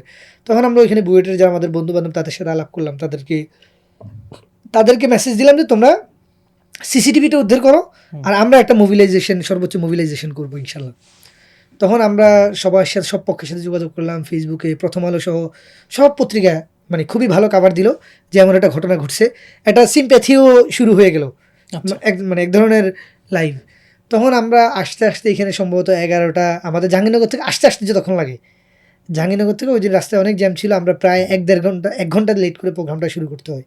তো আমরা রাজু ভাস্কর্য থেকে প্রোগ্রামটা শুরু করি। আমরা তখন ভেবেছিলাম যে ছাত্রলীগ অনেক বড় হামলা করবে, কিন্তু ওই মিছিলটা হুট করে এত বড় হয়ে যায় এবং ক্যাম্পাসে এই প্রথম কোনো মিছিলে ধরেন বাম ডান ছাত্রদল ছাত্র অধিকার এর আগে পর্যন্ত কোনো মিছিল এত সংগঠন একসাথে, ছাত্র ইউনিয়ন, ছাত্রদল, ছাত্র মৈত্রী, ছাত্র ফেডারেশন, ছাত্র অধিকার, ছাত্রদল সবাই মানে এক মিছিলে সবাই একসাথে হয়। এর আগ পর্যন্ত ছাত্র দলের কাউকে কিন্তু কোনো মিছিলে অ্যালাউ করা হতো না ক্যাম্পাসে। তো ওই মিছিলটা অনেক বড় হয় এবং আমরা ওই দিন বৃষ্টিতে ভিজে, আমারও জুতা ছিঁড়ে যায়, আক্তার ভাইয়েরও জুতা ছিঁড়ে যায়, ওই ছবিগুলো আছে দেখবেন। গায়েবানা জানাজা হয় রাজু ভাস্কর্যে। তো আমরা পরবর্তী ওইটা করি। পরের দিনও মনে হয় আমি সহ ওইখানে আমরা কয়েকজন মিলে একটা ডিসিশন নিই। তৎকালীন আমরা ওইখানে আলাপ করি যে আমরা একটা গায়েবানা জানাজা করবো, মানে কি প্রোগ্রাম করা যায় একটু ডিফারেন্ট ওয়েতে, শুধু মিছিল করলে তো হবে না। তখন ওইখানে আমরা আলাপ করি যে গায়েবানা জানাজা আমরা করতে পারি কিনা। গায়েবানা জানাজা কেউ রাজি হয় না যে ক্যাম্পাসে এটা করা পসিবল না। তখন আমি জোনায়েদ ভাই ছিল শিবিরের সম্ভবত তৎকালীন প্রেসিডেন্ট সেক্রেটারি, হ্যাঁ উনিও সামনে, ওনাকে বললাম যে এমন একটা, বললো যে তোমরা করতে পারলে করো। হ্যাঁ মানে খুব বেশি সমর্থনও না আবার নাও না, যে জিনিসটা যেহেতু রিস্ক এটা কেউই করবে না। তখন আমাদের বন্ধু বান্ধব কাউকে আমি না রাজি করাইতে পারতেছি না গায়েবানা জানাজাটা করি। তখন আমাদের এক বন্ধু ছিল শোয়েব আবদুল্লাহ, এখন ফ্যাক্ট চেকিং করে, সেও রাজি হলো। সে বললো যে গায়েবানা জানাজা করা দরকার। হ্যাঁ শোয়েব আবদুল্লাহ বললো যে গায়েবানা জানাজা, ও আমার সাথে। তখন আমরা কাউকে রাজি করাইতে পারতেছি না। তখন নূর ভাইকেও রাজি করাইতে পারতেছি যে না, এটা একটা ঢাকা বিশ্ববিদ্যালয়ে কালচার নাই, এটা করাই যাবে না, এটা করতে গেলে কি বিশাল বড় মাইর খেতে হবে, এই করতে হবে। নূর ভাইকেও রাজি করে, মানে কাউকেই রাজি করাইতে পারতেছি না। এবং তখন আমি পরবর্তীতে যতটুকু জানলাম যে ওই আন্দোলনে বুয়েটে যে নেতৃত্বটা ছিল জোনায়েদ ভাইয়ের ভাই, তখন মোয়াজ ওরাও ইনভলভ ছিল, শিবিরের একটা বড় একটা ইনভলভমেন্ট ছিল ওইখানে। তো আমরা তখন মোটামুটি ছাত্র ইউনিয়নের যে অনেক রায় তখন দায়িত্বে ছিল, ওনাকেও বললাম গায়েবানা, ওদের দিক থেকে আবার প্রবলেম নেই, মানে বামপন্থীরাও, কিন্তু আমাদের ডানপন্থী যারা এদেরকেই আমি কি বুঝাইতে পারতেছি তো খুব বেশি টার্গেট নাই, টার্গেট তো ডানপন্থীরা বেশি হোক না, মানে এদেরকেই কি জিনিসটা রাজি করাইতে পারতেছি না যে না ঠিক আছে মানে করি। পরে একটা সময় গিয়ে আমরা ডিসিশন নিলাম যে না আমরা গায়েবানা জানাজাটা করবো, এবং জানাজা পড়ে আমরা অনেক লোকজনকে বললাম যে একটা হুজুর দরকার। এখন যে সিবাওয়াই করলো নাজমুল ভাই, আমি তাকে পর্যন্ত বললাম যে ভাই আপনি বলে যে আমি যদি জানাজা পড়ে আমার তো সমস্যা হবে। হ্যাঁ আমি তো এমন অনেক লোকজনকে পরে শেষ পর্যন্ত মানে আক্তার ভাই জানাজাটা পড়াই। আক্তার ভাই তো সাধারণত ওই যে জালি টুপি পরে না, আমি তখন এক ধরনের জালি টুপির মতো একটা, যেহেতু আমি ধানমন্ডিতে নামাজ পড়াই আমি পকেটে সবসময় টুপি রাখতাম, পকেটে সবসময় থাকতাম। আবার ধানমন্ডিতে টিউশনি গুলা করাইতাম, ওইদিকে গেলে আবার টুপি মাথায় দিতে হইতো। আবার আব্বু আবার টুপি ছাড়া দেখলে আব্বু রাগ করতো। আচ্ছা, তো যে জন্য আমার টুপিটা ওনারা দিয়ে বললাম যে ঠিক আছে পড়ান। হ্যাঁ, এবং ওই জানাজাটা তখন ইন্টারন্যাশনালি খুবই কাভারেজ পায়। তখন সবাই আবার কি অ্যাপ্রিশিয়েট, ভালো প্রোগ্রাম হয়েছে এই। এরপর তো আক্তার হোসেন তো বিভিন্ন সময় গায়েবানা জানাজা পড়িয়েছে, আসলে এটাই মনে হয় শুরু আর কি, এটাই শুরু।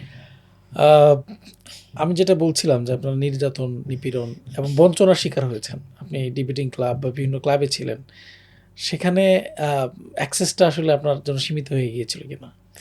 এটা তো হয়ে গিয়েছিল যখন ছাত্রলীগ জানতে পারলো। আমি তো আমাদের ব্যাচের যে কয়েকজন ডিবেটিং ক্লাবে অ্যাক্টিভ ছিল ফার্স্ট ইয়ারে, সবচেয়ে মোস্ট অ্যাক্টিভ 2-3 জন মেম্বারের মধ্যে একজন আমি ছিলাম। কিন্তু সেকেন্ড ইয়ারে উঠতেই দেখি যে আমাকে আর অ্যাক্সেস দেওয়া হয় না ডিবেট করার। ডিবেটও ভালো করতাম মোটামুটি, হ্যাঁ, দেখা যাচ্ছে যে কিন্তু আমাকে আর অ্যাক্সেস দেওয়া হয় না। তখন এরপরে যখন ফুললি ডাকসু নির্বাচন করলাম, ডাকসু নির্বাচনের পরে তো আলাপ করলাম যে ডিবেটটা আবার করতে পারি কি না। তখন হল ডিবেটিং ক্লাবের প্রেসিডেন্ট সেক্রেটারি তাদের সাথে আলাপ করলাম। তাদের কথা হলো যে হলে তখন সাদ্দাম হলো সেক্রেটারি ইউনিভার্সিটি, তার হল, বললো যে তুমি ডিবেট করতে গেলে সাদ্দামের সাথে লিয়াজো করে আসো, তাদের ডিরেকশনটা। তো আমার হিসেব তাহলে আমি তো ডিবেট করলাম না, সমস্যা কি, সাদ্দামের সাথে আমি লিয়াজো করবো, এটা আমার হবে না। তো আমি ওইটাও লিয়াজোটা আর করি নেই, আর ডিবেটটাও আর কন্টিনিউ করতে পারি নাই। যে এটা আমাকে অনেক বেশি পেইন দিত ইউনিভার্সিটি থাকাকালীন। কারণ হচ্ছে আমি কলেজ লাইফেও খুব ভালোভাবে ডিবেটটা করার ট্রাই করতাম। ঢাকাতে তো একটা বড় প্রবলেম হলো, ভালো স্কুল কলেজ থেকে যারা আসে, ভালো স্কুল থেকে যারা কলেজে আসে, ঢাকা কলেজে Motijheel ideal, Motijheel government boys, অনেকগুলো ভালো ভালো কলেজের বেস্ট ডিবেটাররা ঢাকা কলেজে ভর্তি হতো শুধুমাত্র ডিবেট করার জন্য। কিন্তু দেখা যাচ্ছে ওদের ওইখানে এসে আমার পক্ষে ডিবেটে মিনিমাম একটু মেইন স্ট্রিম হয়ে ওঠা আমার জন্য অনেক কষ্ট হইতো। সেক্ষেত্রে আমি বিশ্ববিদ্যালয়ে যে ডিবেটটা করার জন্য ঢাকা ইউনিভার্সিটিতে ভর্তি হইলাম, যে এখানে ভালো করে ডিবেট করবো, সেটাই করতে পারলাম না। এবং ফার্স্ট ইয়ার পুরোটা যেটার পিছনে টাইম দিলাম, এবং যৌবনের প্রথম প্রেম যদি বলে কিংবা আবেগ যদি বলে, যেখানে টাইম দিলেন সেটাই করতে পারলাম না। এটা অনেক বেশি পেইন দিত। কিন্তু আবার যেহেতু অন্য এঙ্গেজমেন্টে ছিলাম, হ্যাঁ, যে জন্য। আপনি হলে কতদিন ছিলেন আসলে? আমি হলে থাকতাম না কখনোই। আমি ফার্স্ট ইয়ারে পুরোটা টাইমেই আমি অনেক রাত পর্যন্ত ক্যাম্পাসে আড্ডা দিতাম, কিন্তু আমি থাকতাম ধানমন্ডিতে। আমি রায়ের বাজার তখন একটা কোচিং চালাইতাম গতি করে, আমি ওইখানে গিয়ে থাকতাম, কিন্তু হলে থাকতাম না। অনেক রাত পর্যন্ত ক্যাম্পাসে আড্ডা দিতাম। আন্দোলন সংগ্রাম করতে গিয়ে আপনার বিশেষ করে মোদি বিরোধী আন্দোলন 2021 সালে যেটা হয়, সেটাতে আপনার ইনভলভমেন্ট ছিল, এবং আমরা যেটা জানি যে আপনাকে জেলে যেতে হয়েছে। তো সবশেষ আপনি আসলে কতবার জেলে গিয়েছেন, বা ওই সময়কার আপনার সিচুয়েশনটা কেমন ছিল? আমি অ্যারেস্টও হয়েছে অনেকবার, হ্যাঁ, কিন্তু জেল পর্যন্ত যেতে হয়েছিল 2বার। জেল পর্যন্ত এর একাধিকবার ধরেন থানা থেকেই ছেড়ে দিয়েছে 1 ঘন্টা। আমি আর নাহিদ সহ আমরা একবার অ্যারেস্ট হয়েছিলাম পল্টন থানাতে, তখন ওরা 3-4 ঘন্টা রেখেই ছেড়ে দিছে, এমনও ঘটনা ঘটেছে। তো আমার মূলত মোদি বিরোধী আন্দোলনে 2022 সালে আমি প্রথম, 2021 সালে প্রথম জেলে যাই, এবং করোনার সময় প্রথম। এবং ওই টাইমে আমরা 57 জন একসাথে জেলে যাই, এবং আমার প্রায় 4.5 মাস তখন আমি জেলে থাকি। এরপর 2022 সালে আবার যাই, 22 সালে, এবং 22 সালে আমি জেলে যাই আবরার ফাহাদের দ্বিতীয় মৃত্যুবার্ষিকীর পরে। আচ্ছা। তো এবং 22 সালে আমার সবচেয়ে প্যাথেটিক যেটা, সেটা হচ্ছে আমি বিয়ের 7 দিনের মাথায় জেলে যাই। মানে বিয়ে করে, মানে বিয়ের অনুষ্ঠান শেষ করে ঢাকায় আসলাম। সবাই বললো যে ঢাকায় কোনো প্রবলেম হবে না, আমাকে বাড়ি থেকে তো মানাই করতেছে। আক্তার ভাই সহ সবাই বললো যে আরে প্রবলেম, তুই জাস্ট আসবি আর তুই চলে যাবি, যেহেতু তুই বিয়ে করছিস তোকে তো আমরা ছাড়াই দিচ্ছি। হ্যাঁ, প্রোগ্রামে সব কিছু ম্যানেজ, প্রোগ্রামে যেহেতু আমরা একটু খবর টবর পাইতাম ছাত্রলীগ হামলা টামলা করবে না, আমরা বুঝতাম যে কোন প্রোগ্রামে হামলা করবে, কোন প্রোগ্রামে হামলা করবে না। এবং যেহেতু তার আগে ছাত্রলীগ একটু সুশীল হওয়ার ট্রাই করতেছিল, তখন মনে হলো যে ছাত্রলীগ, কিন্তু এই ইস্যুতে যে ছাত্রলীগ এইভাবে মারবে এটা কল্পনা করি না। এবং আমাকে ওই রাজু ভাস্কর্যে তখন দৌড়ায় দৌড়ায় আমাকে রড দিয়ে মারে পায়ে। আমি তখন প্রচণ্ড আঘাত পাই পায়ে, এবং জেলে যাওয়ার পরে ওইখানেও জেলে কোনো ট্রিটমেন্ট পাই না, যে জন্য আমি ঠিকঠাক মতো এখনও আমি হাঁটতে পারি না, দৌড়াইতে পারি, একটু হাঁটলেই আমার পা ব্যথা করে। এবং এটা লং টাইম যে জিনিসটা আমাকে ধরেন ভুগতে হইতেছে, এটা একটা বড় ক্ষত বলতে পারি আমার জীবনে। এবং ওই টাইমে আমার মানে আমার তো রিলেশনের বিয়ে হয়নি, হ্যাঁ, অ্যারেঞ্জ ম্যারেজ। এবং আমার ওয়াইফের সাথে আমার প্রথম কথাই কিন্তু আমাদের বিয়ের দিন রাতে, মানে তার আগে আমার শাশুড়ি অনেক একটু কড়া ছিল, তো উনি আমাকে বিয়ের আগ পর্যন্ত আমার ওয়াইফের সাথে আমাকে কথা বলতে দেয়নি। তো এই যে 1 সপ্তাহের পরিচয় একটা মানুষের, ওই টাইমে আমার থেকে বেশি মনে করি ওই টাইমে আমার ওয়াইফ তার অনেক স্যাক্রিফাইস করেছিল। এবং ওই টাইমে আমার একটা বাচ্চাও মিসক্যারেজ হয় আমি যখন জেলে ছিলাম। এটা নিয়ে তখন ওই বাচ্চা মিসক্যারেজ হলে আপনার হলো ওইটার অপারেশনের জন্য হাজব্যান্ডকে একটা সাইন দিতে হয়, আচ্ছা। ওই টাইমে যেটা হলো যে ডাক্তাররা হাজব্যান্ডের সাইন চাচ্ছে, কিন্তু হাজব্যান্ডের সাইন করার মতো কোনো লোক নাই। আচ্ছা। আবার বাবা মা সাইনও হবে না, হুম, কিংবা হাজব্যান্ডকে ফোনে বলে দিতে হবে, হুম। আবার হাজব্যান্ড অনুমতি লাগবে আর কি। অনুমতি লাগবে। এখন কোনোভাবেই তারা বলতে পারছে, তারা আবার শরমও পাচ্ছে কোনোভাবেই, যেই জন্য দেখা গেছে যে মানে আমার ওই বাচ্চার মিসকে অপারেশনটাও পরে করাইতে হয়েছে। আচ্ছা। ওই টাইমে আমি জেলে থাকাকালীন ওরা করাইতে পারে না, আবার জেলে কথাও বলতে পারতো না। আবার আমার ওয়াইফ তারা, আমি যেহেতু জেলে, আমাকে শুনাইও নাই। হুম, হুম। তো এইটা আমাদের ফ্যামিলির জন্য ওইটা মানে খুব ক্রাইসিস মোমেন্ট। ক্রাইসিস মোমেন্ট ছিল। তো জেল থেকে বের হওয়ার পরে তো আমি যখন শুনলাম, আমার ওয়াইফ বলেনি, জেল থেকে বের হওয়ার পর যখন সশরীরে গেলাম, তখন গিয়ে আমাকে বললো যে সেগুলো জানলাম। হ্যাঁ, জানাইলো যে এমন একটা পরিস্থিতি, এখনই এটা করতে হবে। তখন আমি বললাম যে ঠিক আছে। জেলখানার ভিতরের কোনো স্মৃতি মনে আছে, বা কাদের সাথে ছিলেন? জেলখানার ভিতরে তো বিডিআররা আমাদের অনেক হেল্প করতো। বিডিআররা যেহেতু অ্যান্টি আওয়ামী লীগ, তারা বিডিআর বিদ্রোহের যে আসামিরা, তারা অনেক হেল্প করতো ওই টাইমে। জেলখানার ভিতরে বলতে, জেলখানার ভিতরে আমি যেটা করতাম, যে জেলে যেহেতু আসছি এখন ভালো করে থাকি, আচ্ছা। মানে জেলখানায় অনেক টাকা খরচ হয়, হুম। অনেক টাকা খরচ হলে টাকা খরচ করে ফোনে কথা বলা লাগে। 3 মিনিট কথা বললে 100 টাকা আচ্ছা। ফোনে। সুযোগ ছিল কথা বলার? সুযোগ ছিল, কিন্তু প্রথম দিকে আমি যেহেতু যে পায়ে আঘাত পেয়েছি, কথা বলতে হতো একটু ভিতরে গোপন জায়গায় গিয়ে। আমি থাকতাম একটু 6 তলায়, আবার একটু মানে জেলার টেলার এদের চোখ নজরে যাতে না পড়ে, এদের নজরে পড়লে আবার কাশিমপুর পাঠিয়ে দিবে, হুম, হুম। এটাও ব্যাপার ছিল। এখানে থাকলে আপনি কোন জেলখানায় ছিলেন? কেরানীগঞ্জে ছিলাম, আচ্ছা। কাশিমপুর পাঠিয়ে দিবে। এখানে থাকলে আব্বু দেখতে আসতে পারে, আত্মীয় স্বজন দেখতে আসতে পারে, কাছাকাছি। কাছাকাছি যে কেউ। কাশিমপুর হলে কে যাবে দেখতে, এটা অনেক কষ্টকর। যে জন্য হলো এঙ্গেজও হইতাম না, ফোনে কথা বলতাম কিছুদিন পর পর। তো আবার কথা বলতে গেলে দেখা যায় 10 মিনিট কথা বললে আপনার হলো এই 30 মিনিট কথা বললে হুম। 1000 টাকা। আচ্ছা। এটা তো অনেক টাকা। আবার জেলখানার ভিতরে 1000 টাকা ঢুকাইলে আপনার 200 টাকা কেটে দেয়।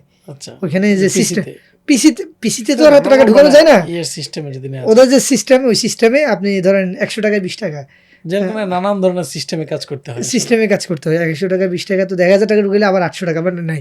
মানে এই যে এটা। এবং আমার যেটা হলো জেলখানার মধ্যে আমি মোটামুটি সবার সাথেই মিশতাম কম বেশি। যত ধরনের, প্রথমবার যখন জেলে গেলাম, হুম। তখন প্রথম দিকে আমি অনেক বেশি তেলাওয়াত করলাম, যে অনেকদিন ইউনিভার্সিটিতে কলেজে খারাপ সময় মন খুলে প্রথম 2 মাস টানা তেলাওয়াতে করলাম। আচ্ছা। রমজান মাসে অ্যারেস্ট হইলাম, রমজানের 15 রমজানে তারা মানে এয়ারপোর্ট থেকে, তখন টানা ঈদের পর পর্যন্ত মানে টানা 1-1.5 মাস ফুললি তেলাওয়াত করলাম। আর একজনকে শুনাইলাম, এখানে একজন হাফিজ পাইলাম অনেকদিন ধরে জেলে, তো ওনাকে শুনাইলাম। পরবর্তীতে দেখি যে একটু জেলখানাটা বোঝার চেষ্টা করলাম, লোকজন কী করে, আড্ডা আড্ডা দেয় সেই। তো আমি ঈদের দিন 45টা জায়গায় আমি দাওয়াত নিছি। আচ্ছা। মানে 45টা জেলখানার ভিতরে? জেলখানার ভিতরে 45টা জায়গায় কি আমার কোরবানির ঈদ চলে আসলো, মনটা অনেক খারাপ।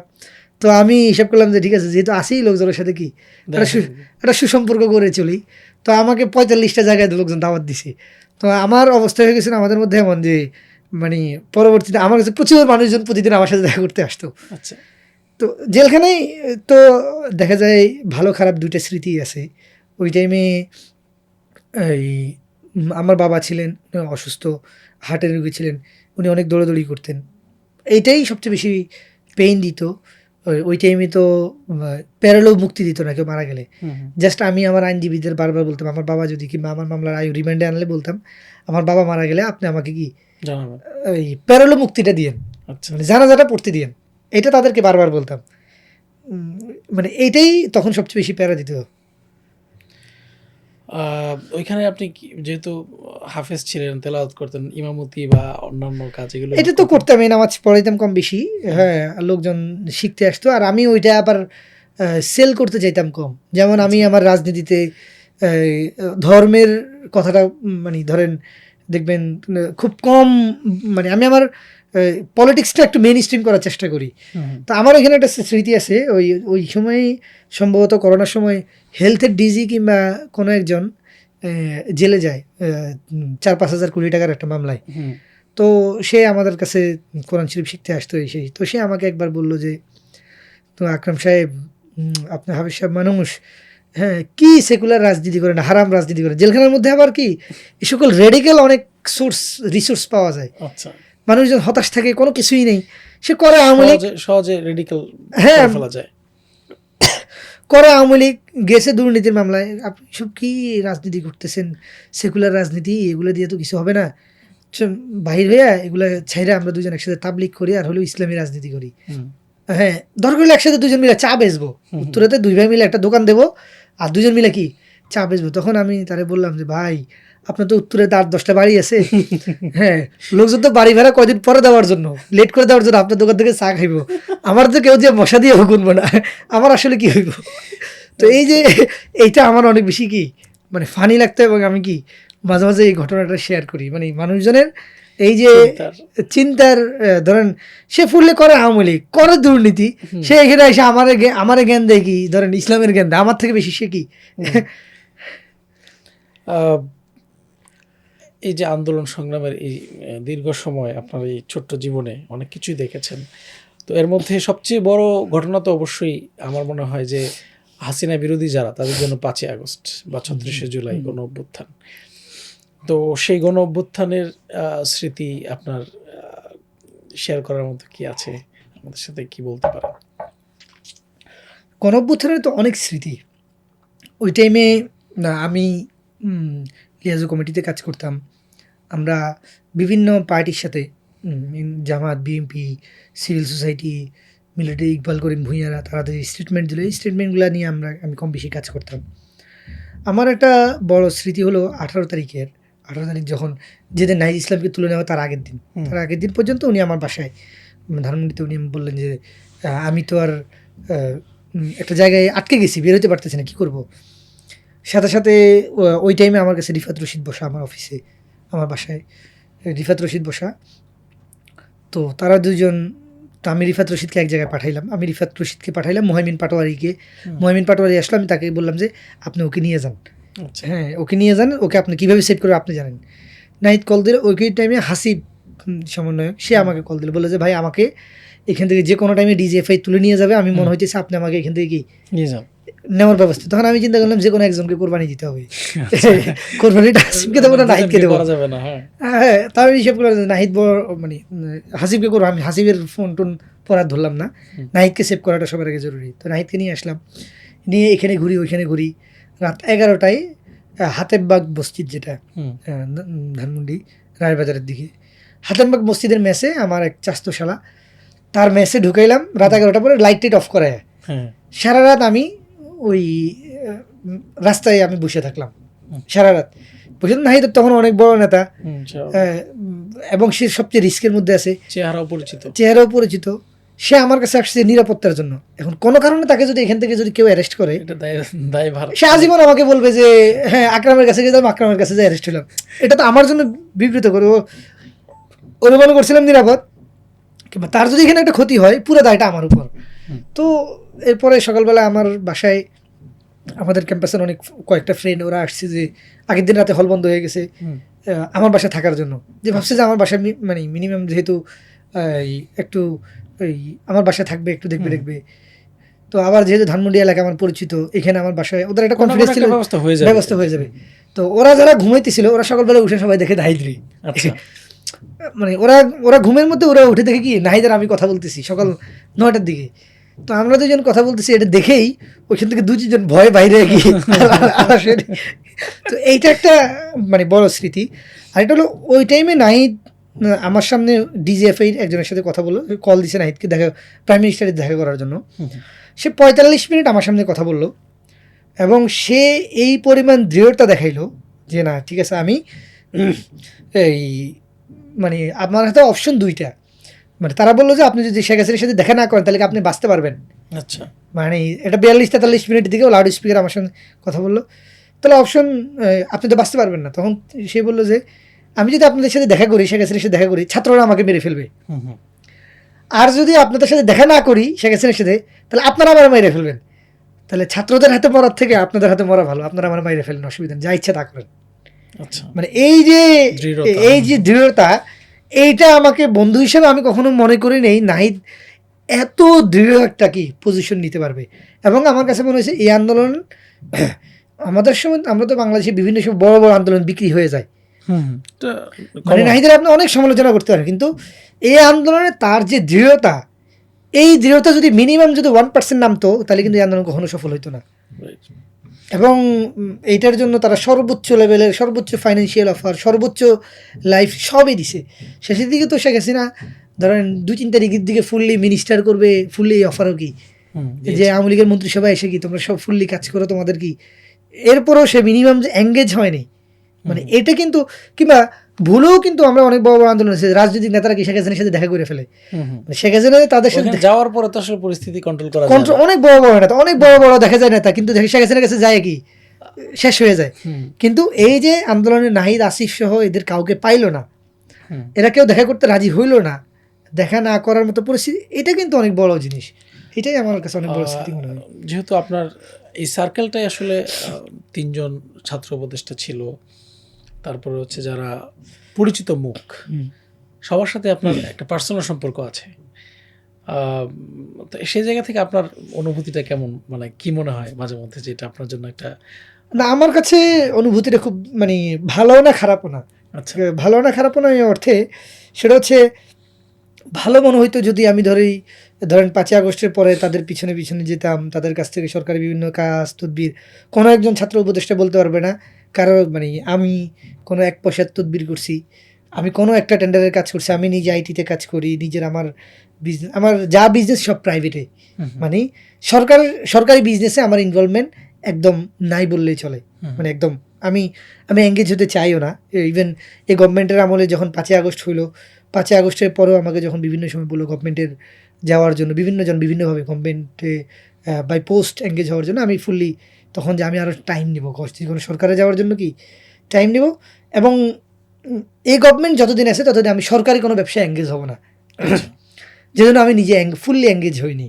তো যে জন্য ওই যে ভালো লাগাটা হলো যে পরিচিত মানুষজন, কাছের মানুষজন, তারা একটা ভালো জায়গায় মানে ভালো দায়িত্বে ছিল এটা। আর খারাপ লাগাটা হলো পরিচিত মানুষজন তো এই গভর্নমেন্টে আরও আছে, এখানে উপদেষ্টা আদিলুর রহমান থেকে শুরু করে অনেকের সাথে আমার পরিচয় 10 বছর আগে, ফরিদা আপার সাথে পরিচয় আমার 2012 সাল থেকে, হ্যাঁ ওইখানে। কিন্তু দেখা যায় কারো কাছে আমি যাইনি। ইভেন আমার একটা মানে এই গভর্নমেন্ট যদি আরও বেশি ফাংশনাল হইতো, গণ অভ্যুত্থানের পক্ষে আরও বেশি কাজ করতো, তাহলে আরও বেশি ভালো লাগা কাজ করতো। ইন্টারিম গভর্নমেন্টের আসলে যেই কারণে আমরা এই গভর্নমেন্টটা ফর্ম করেছিলাম যে আমাদের অভ্যুত্থানের পক্ষে কাজ করবে এবং বাংলাদেশকে একটা এমন পর্যায়ে নিয়ে যাবে যে ভবিষ্যৎটা স্মুথ হবে, তো সে জায়গা থেকে এই গভর্নমেন্টকে আপনি কতটুকু মার্ক দিবেন আসলে? দুটো জিনিস, ইন্টারিম গভর্নমেন্ট, গণ অভ্যুত্থানের পরে যে সরকারগুলো হয়, কোনো সরকারের শর্ট টাইমের জন্য যদি আপনি শুধু ইলেকশনের ফোকাস করেন তাহলে আপনি তো সংস্কার করতে পারেন। এটা মানে দুইটা ক্রাইটেরিয়া, আপনি হয় সংস্কার করবেন নাহলে ইলেকশন, দুটো কিন্তু ডিফারেন্ট থিং, মানে ইলেকশন দুটো আলাদা থিং। তো যে কোনো সংস্কারের জন্য কিন্তু সময় লাগে। গণ অভ্যুত্থানের পরে পৃথিবীর কোনো দেশেই সংস্কার 1 বছরে হয়নি, 6 মাসে হয়নি। এখন এই গভর্নমেন্টটা যদি হয়তো ইন্টারিম না হয়ে যদি একটা জাতীয় সরকার হইতো, আরও কয়েকটা পার্টি নিয়ে যে না আমরা এই জিনিসগুলা করব, তাইলে একটা সুন্দর জিনিস হইতে পারতো। যেহেতু ওইটা পলিটিক্যাল পার্টিগুলো তখন এগ্রি করেনি, যে জন্য দেখা যাচ্ছে যে সবগুলো পলিটিক্যাল পার্টি তারা যাদেরকে পাঠাইছে রিকমেন্ডেশন দিয়ে, সবগুলো হলো কি দুর্বল লোক পাঠাইছে। আচ্ছা, ধরুন হোম অ্যাডভাইজার, যে বিএনপি সিলেকশন হওয়া হোম অ্যাডভাইজার, কিন্তু সবচেয়ে দুর্বল লোকটা হলো এটা। কিন্তু এই জায়গায় যদি বিএনপি যদি একটা স্ট্রং লোককে দিত, ধরেন হাবিব খান সোহেল থেকে কিংবা যে কাউকে, মানে বিএনপির টপ লিডারশিপের একটা স্কিলফুল মানে যার অনেক বেশি দম আছে কাজ করার মতো, কিংবা বিএনপি সরকার আসলে যে হোম অ্যাডভাইজার হইতে পারতো, হোম সেক্রেটারি হইতে পারতো, এই টাইপের একটা লোককে দিত, তাহলে কিন্তু ভালো হতো। ধরেন বলা হয় ইন্টারিম সরকারের মধ্যে ফাইজুল কবিরকে জামাতের রিকমেন্ডেশন আসছে, অনেক বেশি মুরব্বী মানুষ। মানে এই যে পলিটিক্যাল পার্টিগুলোই এই গণ অভ্যুত্থানকে মানে ইন্টারিম সরকারটাকে দুর্বল করে দিছে। পলিটিক্যাল পার্টিগুলো যদি আরও স্ট্রং লোক দিত, তাদের নিজেদের পার্টি থেকে 1-2 জনকে পদত্যাগ করা হয়, কি ঠিক আছে যাও তোমরা কি দেশকে সার্ভ করো, তাহলে আজকে এই অবস্থা হইতো না। মানে জামাত থেকে যদি আপনি ধরেন 5টা ভালো লোককে দিত, যাদেরকে দিয়ে অনেক ভালো কিছু হইতে পারতো। ধরেন এবি পার্টি তো এই কাজটা করছে, এবি পার্টি তাজুল ভাইকে কি তাকে পদ থেকে সরায় তাকে কিন্তু ট্রাইব্যুনালে দেওয়াতে কিন্তু দেখুন ট্রাইব্যুনালটা কিন্তু ওয়ার্ক করতেছে। মানে দিন শেষে যে কোনো রাষ্ট্রের পলিসির জন্য পলিটিক্যাল লোক দরকার। পলিটিক্যাল লোক হইলে কি সে ভালো খারাপ একটা ডিসিশন নিতে পারে, কিন্তু এনজিও যারা করে তাদের মধ্যে ওই বোল্ডনেসটা থাকে না, এবং সে একটা পিছুটান থাকে একটা পিছু বা ভবিষ্যতে কি ভবি- হয় কি না হয় তার তার তো পিছনে কোনো ব্যাকআপ নেই। এটা পলিটিক্যাল পার্টির একটা খারাপ লোক হইলেও কি তার একটা তার মধ্যে সে মিনিমাম কিছু জিনিস বাহির করে নিয়ে আসতে পারে। ধরেন এই গভর্নমেন্টের মধ্যে ইন্টারিম গভর্নমেন্টের মধ্যে অনেকেই বলে আসিফ মাহমুদ উপদেষ্টা হিসেবে অনেক বেশি অ্যাক্টিভ ছিল, হ্যাঁ, তার পিছনে বিভিন্ন ধরনের ব্যাকআপ ছিল, এই জন্যই তো করতে পারছে। কিন্তু তার পিছনে যদি কোনো পার্টি কিংবা হ্যাঁ ছাত্ররা তার পিছনে কাজ করতো, কাজ না করতো, সেও কিন্তু কোনো কিছু করতে পারতো না। কিন্তু যেটা যে হয়েছে, অন্যান্য যে উপদেষ্টারা, অনেক উপদেষ্টারাই হয়েছে একা, তাদের তাদের নিজেদের বাইরে কেউ কোনো লোক না, তাদের হয়তো একটা প্রতিষ্ঠান আছে 5-10 জন লোক, ওই 5-10 জন লোক দিয়ে তো আপনি মন্ত্রণালয় চালাইতে পারবেন না। এখন একটা সমস্যা এখানে আছে, সেটা হচ্ছে যেমন বিএনপি যদি তার পরিচিত কোনো একটা ফেসকে দিত তাহলে জামাত হয়তো মানতো না, বা জামাত যদি তার পলিটিক্যালি অ্যাক্টিভ কোনো একটা পার্সনকে দিত তাহলে হয়তো অন্য না, আমরা তো দলগুলো তখন মানতো না। বলছি তাদেরকে লোক দেওয়ার জন্য, দিলে দিলে ওই ধরনের প্রবলেম হইতো না, যে জামাত থেকে 3 জন নিছি, বিএনপি থেকে 5 জন নিছি, এই প্রবলেমটা কিন্তু হইতো না। আচ্ছা, ধরেন সিচুয়েশনটা এরকম ছিল। ওই সময় সিচুয়েশন ছিল, ধরেন আপনার ধর্ম উপদেষ্টা যে নিল, উনি তো ইসলামী আন্দোলন করা লোক, হুম। প্রবলেম কিন্তু হয়নি ওই টাইমে। একটু মোর নিউট্রাল, একটু ভালো লোক দিলেই কিন্তু হইতো। এখন ইন্টারিম গভর্নমেন্ট সামনে, আমরা ইলেকশন ফেব্রুয়ারির 12 তারিখে, সেই জায়গা থেকে একবারে ইন্টারিম গভর্নমেন্টের শেষ দিকে আমরা চলে আসছি।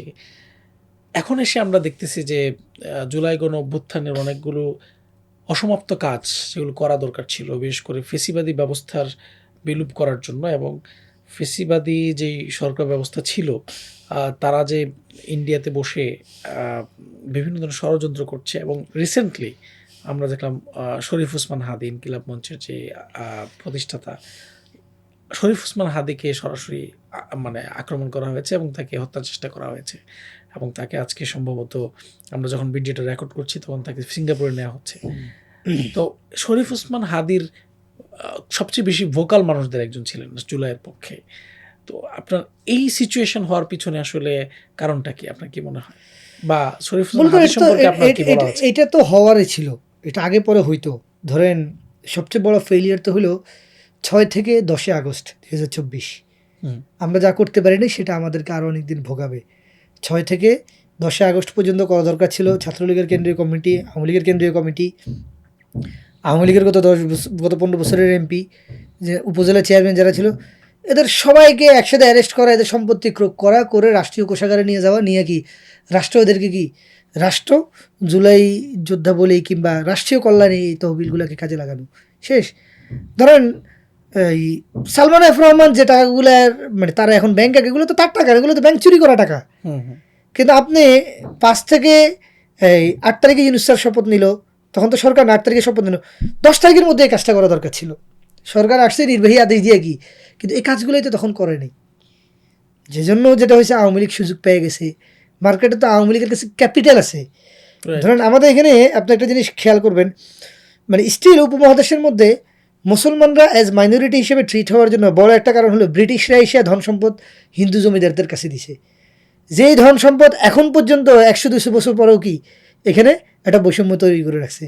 তাহলে আপনার আওয়ামী লীগের লোকজন যারা হলো গত 15 বছরে হাজার হাজার কোটি টাকা কামাইছে, মানে লুটপাট করছে, তাহলে এদের কাছে যদি টাকা আপনি রেখে দেন, এদের কাছে যদি পয়সা থাকে, তাহলে তো আপনি কখনো নিউ সোশ্যাল ক্লাস কিংবা আপনি রাষ্ট্রের মধ্যে স্টেবিলিটি আনতে পারবেন না, এটা পসিবল না।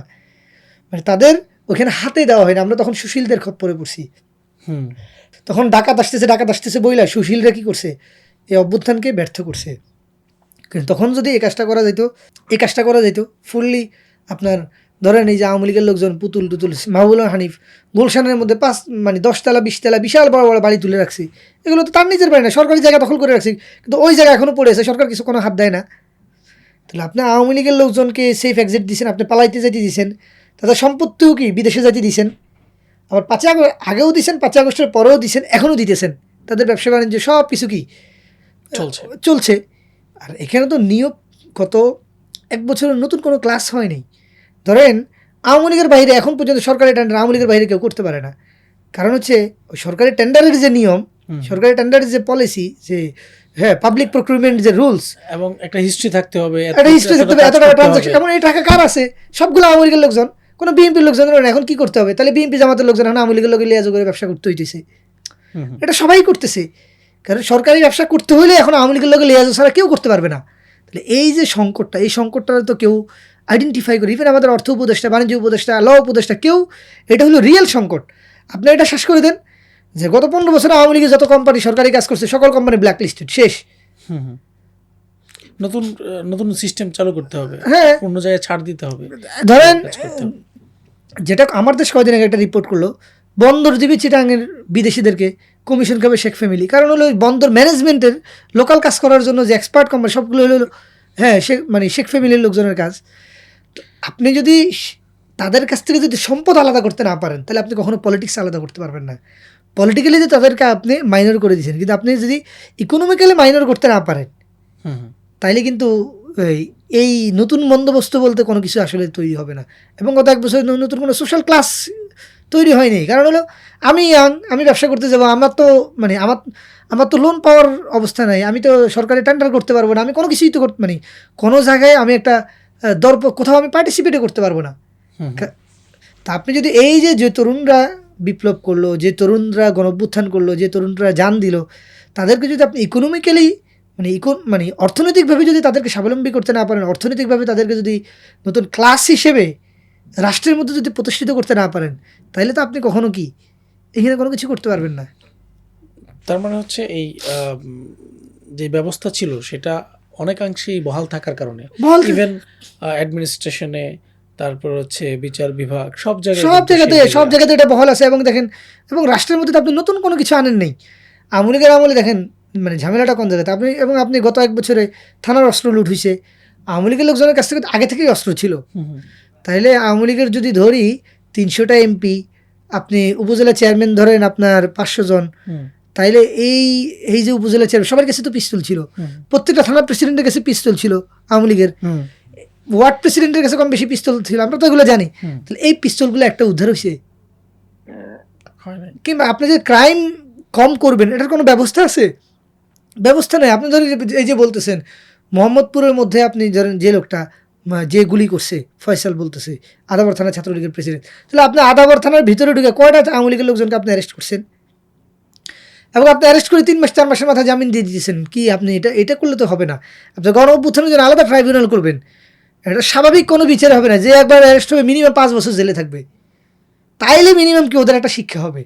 এখন ও তো শিক্ষা না, ও 3 মাস, ও তো মনে করতেছে কি আমার ব্যবসা আছে, বাণিজ্য আছে, আর আমার কাছে পিস্তল থাকলে এলাকায় সবাই ভয় পায়। জামাতের লোকটাও ভয় পাবে, বিএনপি যারা পলিটিক্স করে, রিয়েলি পলিটিক্স করে, তার কাছে তো পিস্তল নাই। জামাতের যে লোকটা পলিটিক্স করে সে তো পিস্তল রাখে না, যে লোকটা এনসিপির রাজনীতি করে সে তো পিস্তল রাখে না, এবং সে পিস্তল রাখাটাকে তার রাজনীতি মনে করে না। এখন আওয়ামী লীগ তো পিস্তল রাখাটাকেই মনে করে রাজনীতি। এখন এলাকার মধ্যে যে 10টা লোক যখন পিস্তল নিয়ে ঘুরবে, তখন তো বিএনপি, জামাত, এনসিপি সবাই তাদের কাছে জিম্মি, এবং পুরো ঢাকা শহরের টোটাল পলিটিক্সটাই আওয়ামী লীগের কাছে এখন জিম্মি হয়ে আছে। তাহলে আমরা শরীফ ওসমান হাদির আলোচনায় ছিলাম যেহেতু, তো শরীফ ওসমান হাদিকে আসলে টার্গেট করার বিশেষ কোনো কারণ আপনি? এইটা মূলত তারা চাচ্ছিল যে ইলেকশনের তফসিল ঘোষণার পরে ইলেকশনটা বানচাল করার জন্য কাউকে না কাউকে ওরা করতো। এবং উনি যেহেতু অনেক বেশি ভোকাল, এবং ধরেন ওনার যেহেতু সংগঠন নাই একই সাথে, হ্যাঁ, উনি যেহেতু সবাইকে নিয়ে সবসময় কাজ করেন, যেমন ধরেন এনসিপিতে আমরা যারা আমাদেরকেও চাইলে এটা যে কাউকে চাইলে টার্গেট করলে তো যে কাউকে মারা যায়, যেহেতু ওনার সাথে মিশাটা খুবই ইজি জিনিসটা। যেমন আমাদের সংগঠনে আসলে, হ্যাঁ, আমাদের আহ্বায়কের কাছাকাছি আসতে হলে কিন্তু মিনিমাম একটা প্রোটোকল মেনটেন করে কি আসতে হবে। মিনিমাম আমরা যে কারোর সাথে মিশলে সবার আগে সোশ্যাল মিডিয়া দেখি, এই করি শিখি। আমাদের টিমটা যেহেতু বড়, ওনার টিমটা তো বড় না, এবং উনি যে কাউকে আহ্বান করেন এবং পাবলিকের কাছে চলে যান, একা একা মুভ করেন, যে জন্য ওরা এই সুযোগটা পাইছে। আচ্ছা, এবং আমি mone করি এই সুযোগটা পায় এখন যেটা শুনতেছি পালায়ে গেছে, ফুললি ইন্টেলিজেন্স ফেলিওর। এবং আপনি ঢাকা শহরের মধ্যে একটা লোক, এবং শরীফ ওসমান হাদিকে গুলি করার পরে তো তাকে যে গুলি করছে এইটা তো জানতে বেশি টাইম লাগে নাই। না সিসিটিভি ক্যামেরা, ইভেন যেগুলি তার তথ্য কিন্তু খুব দ্রুত সময়ের মধ্যে আসছে। তাইলে ইন্টেলিজেন্স যদি ফার্স্ট আওয়ার থেকে যদি আপনার অ্যাক্টিভ থাকতো যে এই হুন্ডাটা কই গেছে, কোত্থেকে কই গেছে না গেছে, তাহলে কিন্তু ধরতে পারতো। ইভেন তার বাইকটা গাড়িটা নাকি ডিবি অফিসের গেটে ছিল। এই জন্য, হ্যাঁ, এবং সে যেহেতু অনেক বড় ফিগার, তারা বড় ফিগারকে বাইরে একটা আসলে কি একটা মেসেজ দিতে চাইছে যে না, আমরা বড় ফিগারকে যেতে পারি, ছোট কি ছোটগুলো আমাদের কাছে কিছুই না। হ্যাঁ, আমরা ওসমান হাদির জন্য দোয়া করি, সারা এটা বাংলাদেশ আমাদের জন্য দোয়া থাকবে, আল্লাহ তাকে দ্রুত সুস্থ জুলাইয়ের করুক। একজন মানে বড় কণ্ঠ, আসলে কণ্ঠস্বর। অবশ্যই অবশ্যই, মানে ওনার ওনাদের মতো যারা, সমালোচনা আছে, থাকবে। না না না, ওনাদের কিন্তু মতো দিন যারা, শেষে তিনি আসলে একবার সাধারণ মানুষ, বিশেষ করে নবীন প্রবীণ সবার মধ্যেই কিন্তু তিনি উনি অনেক বেশি পপুলার, এবং ওরা ওরা এটাই চাইছে যে পপুলার কাউকে দিয়ে কি একটা শিক্ষা দিতে হয়। আমরা যদি এখন আরেকটা বিষয়ে আসি, সেটা হচ্ছে সামনে যেহেতু নির্বাচন, এবং আমরা জানি যে আপনি ঢাকা 13 থেকে এনসিপির একজন এমপি পদপ্রার্থী। তো সে জায়গায় আপনার যে এলাকা মোহাম্মদপুর, আদবরং, শেরেবাংলা নগর, তো মোহাম্মদপুর নাম শুনলেই তো আমরা এখন বুঝি যে সবার মনের মধ্যে একটা কিছু আসতেছে, যে এখানে মানে চুরি, ছিনতাই বা এগুলো অনেক বেশি আসলে। তো আপনি এরকম একটা জায়গায় কেন মানে এমপি প্রার্থী হতে গেলেন? প্রথমত আমি 24 সালের জুলাইতে আমার আমেরিকায় যাওয়ার কথা ছিল স্টেট ডিপার্টমেন্টের একটা প্রোগ্রামে। তখন ইন্টারনেট না থাকাতে তখন ওরা টিকিটটা আমাকে দিতে পারেনি। তো জুলাইয়ের পরে আগস্ট, সেপ্টেম্বর দিকে আমি আমেরিকায় যাই। অক্টোবর, নভেম্বরে তখন ইলেকশন, এবং আহ, ওদের স্টেট মেকানিজমটা আমি বিভিন্নভাবে দেখি। এবং আগে থেকে যেহেতু আমি সৌদি কেন্দ্রিক বিভিন্ন ব্যবসা বাণিজ্য করি, তো সৌদির যে রিসেন্ট ডেভেলপমেন্ট, এই ডেভেলপমেন্টটা আমি খুব বোঝার চেষ্টা করি যে ওরা কীভাবে করলো, এবং একটা সিটি কিংবা একটা খারাপ জায়গাকে কীভাবে নিরাপদ করতে হয়, এই জিনিসটা আমি খুবই কাছ থেকে আমেরিকাতে গিয়েও দেখি সৌদি দুটো জায়গাতেই। সেটা হচ্ছে খারাপ জায়গাকে খুব ইজিলি প্রযুক্তির মাধ্যমে আপনার খুবই ভালো করা যায়। যেমন ধরেন আপনার মোহাম্মদপুর অঞ্চলে সবচেয়ে বেশি ছিনতাই হয়, সবচেয়ে বেশি ক্রাইম হয়। আপনি জাস্ট হলো টোটাল ওইখানে 100টা সিসি ক্যামেরা লাগান বিভিন্ন পয়েন্টে, এটা মনিটর করেন। আপনি ছিনতাইকারী মানে ছিনতাই মিনিমাম 50%, মানে 1 মাসের মধ্যে 50% নেমে আসবে। এটা একটু ঠিকঠাক মতো মনিটর করা গেলে, কে ছিনতাই করতেছে ওকে ঠিকঠাক মতো ধরতে পারলে ওইটা আপনার জিরোতে নামায় আনা পসিবল ছিনতাই। ইভেন ধরেন ওইখানে একটা বড়, আমি এটা দেখলাম, তো যে জন্য আমি চিন্তা করলাম যে ঠিক আছে, বাংলাদেশের সবচেয়ে অনিরাপদ জায়গাকে আমি নিরাপদ করব। আমি যেহেতু রাজনীতি করি, রাজনীতিটা তো নিরাপত্তার জন্য। আমি ধরেন কোরআনের একটা আয়াত আছে, হ্যাঁ, রব্বানা জাল হাযাল বালাদা আমিনাও, হ্যাঁ, মানে আপনার দেশকে নিরাপদ করা। মানে ইব্রাহিম আলাইহিস সালাম দোয়া করতেছে কি, যে আমার ল্যান্ড, তা আমি ক্যাম্পাসে যেমন আমরা রাজনীতি করছি টর্চারের বিরুদ্ধে, নিরাপত্তা মানে নিরাপত্তা আমার কাছে মনে হয়েছে পলিটিক্সের একটা বড় ইস্যু, সিটিজেনদের নিরাপত্তা ডিফারেন্ট। তো এখানে মোহাম্মদপুরে কাজ করার সবচেয়ে বড় অসুবিধা হলো যে এখানে সংকট আছে, এখানে সমাধান করা যাবে, চ্যালেঞ্জ বেশি। এই চ্যালেঞ্জটা আমি আসলে নিতে চাই, এখানে মানে এই জায়গাটাকে আমি মানুষ করতে চাই। দ্বিতীয়ত ঢাকার মধ্যে সবচেয়ে বেশি বস্তি ওইখানে, রায়ের বাজার সবচেয়ে বেশি ক্রাইম জোন, কারণ হচ্ছে, এবং ওইখানে একটা উর্দু স্পিকিং কমিউনিটি আছে, যাদের আমরা বিহারি বলি, তারাও আছে। তো বাংলাদেশ রাষ্ট্রকে রাষ্ট্র হিসেবে যদি সার্ভাইভ করতে হয়, তাহলে এই বিহারি কমিউনিটির পুনর্বাসনটা লাগবে, এবং বস্তিবাসী যারা ধরেন তাদেরও পুনর্বাসনটা লাগবে, এবং পুনর্বাসন ছাড়া হবে না। এবং এই পুনর্বাসনটা কিভাবে করা যায়, এই পুনর্বাসনটা থ্রু স্কিল ডেভেলপমেন্ট। যে সকল ছেলেমেয়েরা ধরেন ছিনতাই করে, ওদের তো কোনো কাজ নাই, ওদের কোনো এডুকেশন নাই। আপনি রাষ্ট্র হিসেবে তাদেরকে কোনো হেলথ ফ্যাসিলিটি দিতে পারেন নাই, আপনি তাদেরকে কোনো এডুকেশন দিতে পারেন নাই, তাদেরকে কোনো জব দিতে পারেন নাই। তা আমার প্ল্যান হলো আমি ওইখানে একটা মডেল তৈরি করা, যেখানে হলো কি, যে ছেলেটা ছিনতাই করে এই ছেলেটাকে আমি ধরেন এডুকেশন দেবো, হেলথ দেবো, তাকে জব দেবো, জব দিয়ে তাকে একটা ভালো জায়গায়, তাকে একটা ভালো ক্যারিয়ার দেবো। মানে যাকে মানুষ সবচেয়ে খারাপ মানুষ বলে, তাকে আমি সবচেয়ে ভালো মানুষ করতে চাই, এবং তাকে রাষ্ট্রের জন্য, যে রাষ্ট্রের জন্য এখন বোঝা, সে রাষ্ট্র তার থেকে ইন ফিউচারে উপকার পাবে, সে ধরনের একটা ইকোসিস্টেম আমি ওইখানে বিল্ড করতে চাই, যে জন্য আমি ওইখানে রাজনীতি করা শুরু করি। এখন পর্যন্ত আপনি তো মাঠে কাজ করছেন, নিয়মিত প্রচারণা যাচ্ছেন, মানুষের সাথে কথা বলছেন, সারা কেমন পাচ্ছেন?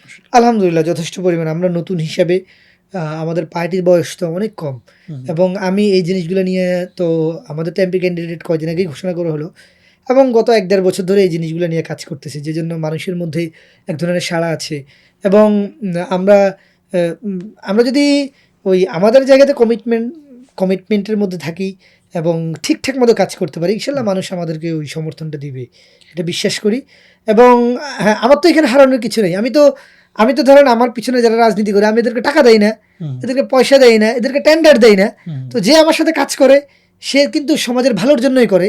ইভেন আমি মানুষকেও বলি যে যদি তোমরা আমার থেকে টাকা চাও তাহলে আমার তো ওইখানে কি মোহাম্মদপুরে চাঁদার ভাগ নিতে হবে, আমার ওইখানে মাদকের ভাগ নিতে হবে, আমি তো মাদকের ভাগ নেই না, আমি চাঁদার ভাগ নেই না, তাইলে আমি ওইখানে আমার তো হারানোর কিছু নেই, তাহলে আমি তো ওইখানে নিচ্ছি না, আমাকে যে হইতেই হবে, না হইলে মানে না হলে আমি মারামারি লাগাই দেবো। আমি কাজ করতেছি, আমি আমার কাজটা করতে পারলে আমি খুশি, এবং আমি ওই এলাকার মানুষের নিরাপত্তা এবং সবচেয়ে খারাপ জায়গাটাকে আমি ভালো বানাইতে পারলেই আমার কি, এখানে আমার হ্যাপিনেস। যে জন্য আমি নির্বাচিত হইলে এই মানে আমার ওই যে এই কারো যেহেতু আমি খরচ করতেছি না, মানে আমি তো আবার আমার জায়গা জমি বেশি, আমি কি এখানে মানে ইলেকশনের খরচ আমি বিয়ার করতেছি না, আমার যতটুকু খরচ হালকা পাতলা যতটুকু খরচ হয় এটা আমাদের শুভাকাঙ্ক্ষীরা দেয়, আমাদের ওইখানে যে বিভিন্ন দিক থেকে যারা আছে, আমি যেহেতু দীর্ঘদিন রাজনীতি করি, আমাদের বন্ধু বান্ধবরা আছে, ওরা আমার এই কন্ট্রিবিউটটা করে। আমরা জনগণের টাকায় জনগণের জন্য নির্বাচন। আহ, সব মিলে আপনি যেহেতু এনসিপির বা জাতীয় নাগরিক পার্টির একজন ক্যান্ডিডেট, আপনার কাছে জানতে চাই, এবং আপনি যুগ্ম সদস্য সচিবও বটে, তো সে জায়গা থেকে আগামী নির্বাচনে এনসিপির সার্বিক সম্ভাবনা কেমন সারা বাংলাদেশে? এনসিপির ফুল পলিটিক্যাল, আমি আমার দিক থেকে যেটা দেখি, আগামী নির্বাচনের পরে এনসিপির মূল রাজনীতিটা শুরু হবে।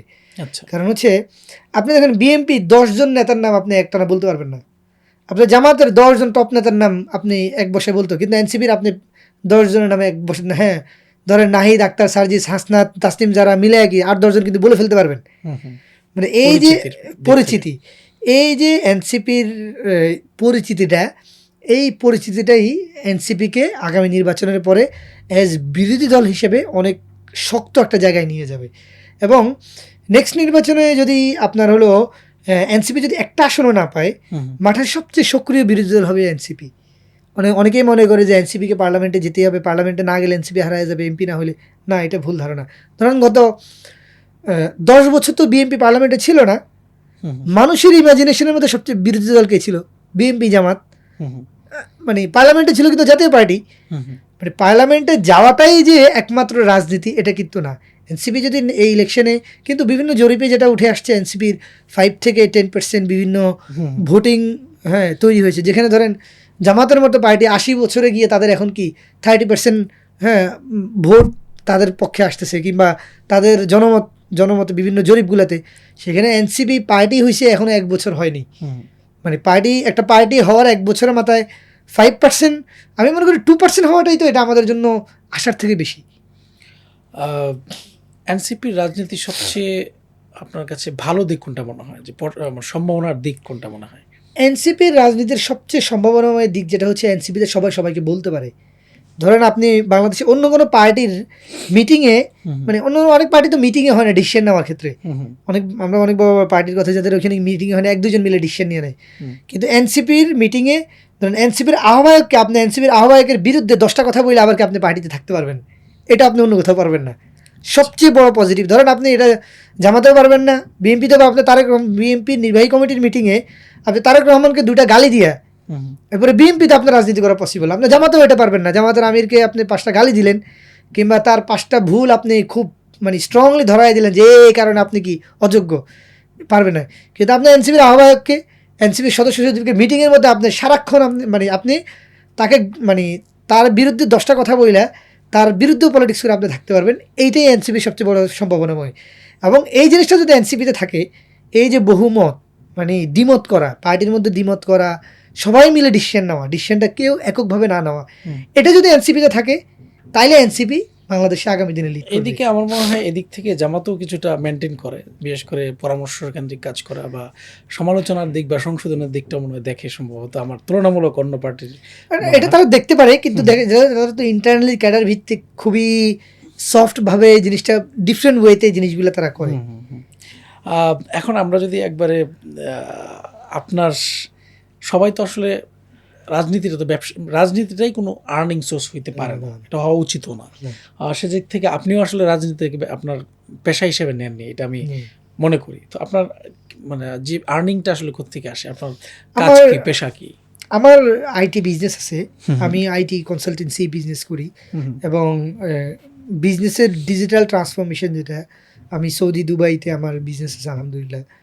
আমরা আইটির যে কাজ করি, আমরা আলবেনিয়াতে কাজ করি, আমরা লন্ডনে কাজ করি, স্কিল ডেভেলপমেন্ট নিয়ে কাজ করি। আমি খুব দ্রুত আমার একটা স্কিল ডেভেলপমেন্ট ইনস্টিটিউট আমি বাংলাদেশে করার জন্য প্ল্যান করতেছি। আশা করি খুব দ্রুতই এটা মার্কেটে আসবে। সেটা হচ্ছে আবাসিক আইটি ইনস্টিটিউট, আচ্ছা। রেসিডেন্সিয়াল। ধরেন একটা ছেলে আসবে, বাংলাদেশের বড় একটা প্রবলেম হলো হুম, কেউ যখন কোনো কিছু মানে অধিকাংশ কোর্স হলো 32টা ক্লাস 64 ঘন্টা, হুম, সপ্তাহে 2 দিন কিংবা 3 দিন ক্লাস, 4 মাস 6 মাস টাইম লাগে। হুম। এতে করে আসলে কেউ কোনো কিছু শিখতে পারে না। কোনো কিছুতে সরাসরি এঙ্গেজ সবসময় থাকা বা থাকা, হ্যাঁ। তো আমার কনসেপ্টটা হলো আমরা এটা পাইলট করেছি, আমরা মানে ছোট স্কেলে করেছি। যেমন মাইক্রোসফট ওয়ার্ড, এক্সেল সরকারি বিভিন্ন কোর্সে 2 মাসে শিখায়, হুম। পোলাপাইন পারে না। কিন্তু আমাদের প্রতিষ্ঠানে এসে মাইক্রোসফট ওয়ার্ড, এক্সেল 1 সপ্তাহের মধ্যে একটা ছেলে প্রো হয়ে যায়। 1 মানে সপ্তাহ একবারে টোটাল একদম, হ্যাঁ। সকাল 10টা থেকে সন্ধ্যা 7টা পর্যন্ত এই টাইপের আমার একটা প্রতিষ্ঠান আসতেছে খুব দ্রুত। আমরা খুব দ্রুত এটা আগামী মাসের মধ্যে আশা করি লঞ্চ করতে পারবো। তো ওইটা আসলে ওইটা আমার একটা বড় জিনিস হবে। আমরা ওইটা একটা ফরেন ইনভেস্টমেন্ট নিয়ে করতেছি। হুম। এবং আমি বাংলাদেশে স্কিল ডেভেলপমেন্ট নিয়ে সেমিকন্ডাক্টর বিভিন্ন যেটা বাংলাদেশকে অনেক দূর আগায় দিতে পারে এই টাইপের কিছু মেগা প্রজেক্ট নিয়ে আমি চিন্তা করতেছি, যেগুলো আমি ঠিকঠাক মতো ফরেন ইনভেস্টমেন্ট পাইলে মানে চালু করতে পারবো। এবং এগুলো কথাবার্তা চলতেছে, আমাদের বিভিন্ন বিদেশে যে ইনভেস্টরদের সাথে কথা চলতেছে। সেই ইনভেস্টমেন্টগুলো আমি ঠিকঠাক মতো পেলে আমার বিজনেস আর একটু গ্রো হবে। এবং আমি 5ই আগস্টের আগ থেকেই ব্যবসা করি। হ্যাঁ, আচ্ছা, এবং না, এটা অনেকে বলার চেষ্টা করে যে এবং- আপনি এবং- 5ই আগস্টের পরে এরকম না, ব্যবসা শুরু করেছেন 5ই কিনা? আগস্টের অনেক আগেই আমি ইভেন আমি ইউনিভার্সিটি থাকতেও তো ফ্যামিলি কস্ট পেয়ার করতাম, যেহেতু আমি অনার্স পাশ করার আগেই বিয়ে করছি। হুম, আমার বিয়ের মোহরানার টাকাটাও আমি নিজে দিছি। আমার বাবাও মানে আমার বিয়ের 1 পয়সা আমার বাবার দেওয়া লাগেনি। আচ্ছা। তো আমি পুরো খরচটা, বিয়ের খরচ, বিয়ের পরবর্তী ঢাকায় বাসা নিয়ে থাকা, পুরো খরচগুলো আমি নিজে বিয়ার করতাম। তো যে জন্য যেটা হয়েছে যে ওইটা আমার একটা বড় সোর্স। এবং রাজনীতি কারো ফুল টাইম পেশা হওয়া উচিত না, এটা একদম খুবই সলিড। এবং এটা বাংলাদেশের মধ্যে কিন্তু বাংলাদেশের মধ্যে যেটা হয়, পলিটিশিয়ানদের ফাইন্যান্স করার ইকোসিস্টেমটাও নাই। ধরেন আমি অ্যাক্টিভিজম করব, ফান্ডিং আমাকে হ্যাঁ ফান্ডিং নেওয়ার জন্য এটার একটা ফেয়ার সিস্টেমটা থাকা উচিত। আমি কত টাকা পর্যন্ত ফান্ডিং নিতে পারবো, আমাকে কে ফান্ডিং করবে, কে দিবে না দিবে। হ্যাঁ, মানে এই ফেয়ার সিস্টেম না থাকলে অনেক লুকোচুরি হয়। লোকচুরিটা হয় এখানে, গভর্নমেন্টের দিক থেকেও নাই। হুম। যে জন্য এটা ব্যবসায়ীরা টাকা দিতে ভয় পায়। যেমন ধরেন আমাদেরকে অনেকে পছন্দ করে, আমরা গুড পলিটিক্স করি, হুম। আমরা চাঁদাবাজির এগেনিস্টে, ব্যবসায়ীরা যাতে ফেয়ার বিজনেস করতে পারে আমরা এটার কথা বলি। এখন যেটা হয় কি, আপনার হলো তারা দেখা যায় আমাদেরকে টাকা দিতে গেলে আরেকজন, হ্যাঁ এই পার্টিতে কেন দেন, এই জিনিসগুলো বাংলাদেশে যদি এই দমানো যায়, এই জিনিসগুলো যদি মিনিমাইজ করা যায়, যে না ধরেন আমেরিকাতে ইলন মাস্ক ট্রাম্পকে টাকা দিছে, খুবই ওপেন, কত টাকা দিছে এটাও ওপেন। এবং ইলন মাস্ক কি সুযোগ সুবিধা নিচ্ছে হুম, এটাও ওপেন। আচ্ছা। এতে করে তখন যেটা হয়, সে যে সুযোগ সুবিধাটা নিচ্ছে ট্রাম্পকে টাকা দিয়ে, এটাকে ফেয়ার কম্পিটিশনের মাধ্যমে নিচ্ছে নাকি আনফেয়ার কম্পিটিশনের মাধ্যমে নিচ্ছে, এটা কিন্তু বোঝা যায়। এখন বাংলাদেশে যেটা পলিটিশিয়ানদেরকে টাকা দিয়ে আনফেয়ার কম্পিটিশনে অংশগ্রহণ করা যায়, কারণ হচ্ছে এখানে তো ইকোসিস্টেমটা নাই। আপনি এই ইকোসিস্টেমটা যদি বিল্ড করতে পারেন, তাহলে আমার কাছে যেটা মনে হচ্ছে আগামী দিনে বাংলাদেশের রাজনীতি কিংবা পলিটিক্যাল ফাইন্যান্স দুটোই অনেক দূর আগে যাবে। এখানে একটু রাজনীতির কথা বলি। আপনি যদি চাঁদাবাজি বা এই বিষয় নিয়ে কথা বলছেন, যে চাঁদাবাজি তো 5ই আগস্টের আগেও ছিল, এখনও চলছে আসলে। এবং চাঁদাবাজ হিসেবে যে সমস্ত ঘটনাগুলো আমরা দেখি রিসেন্ট পাস্টে, এখানে কিন্তু এনসিপিরও কারো কারো নাম আসছে। তো আপনি এটা কীভাবে ব্যাখ্যা করবেন? আপনারা তো চাঁদাবাজির বিরুদ্ধে সবসময় ভোকাল বলার চেষ্টা করেন।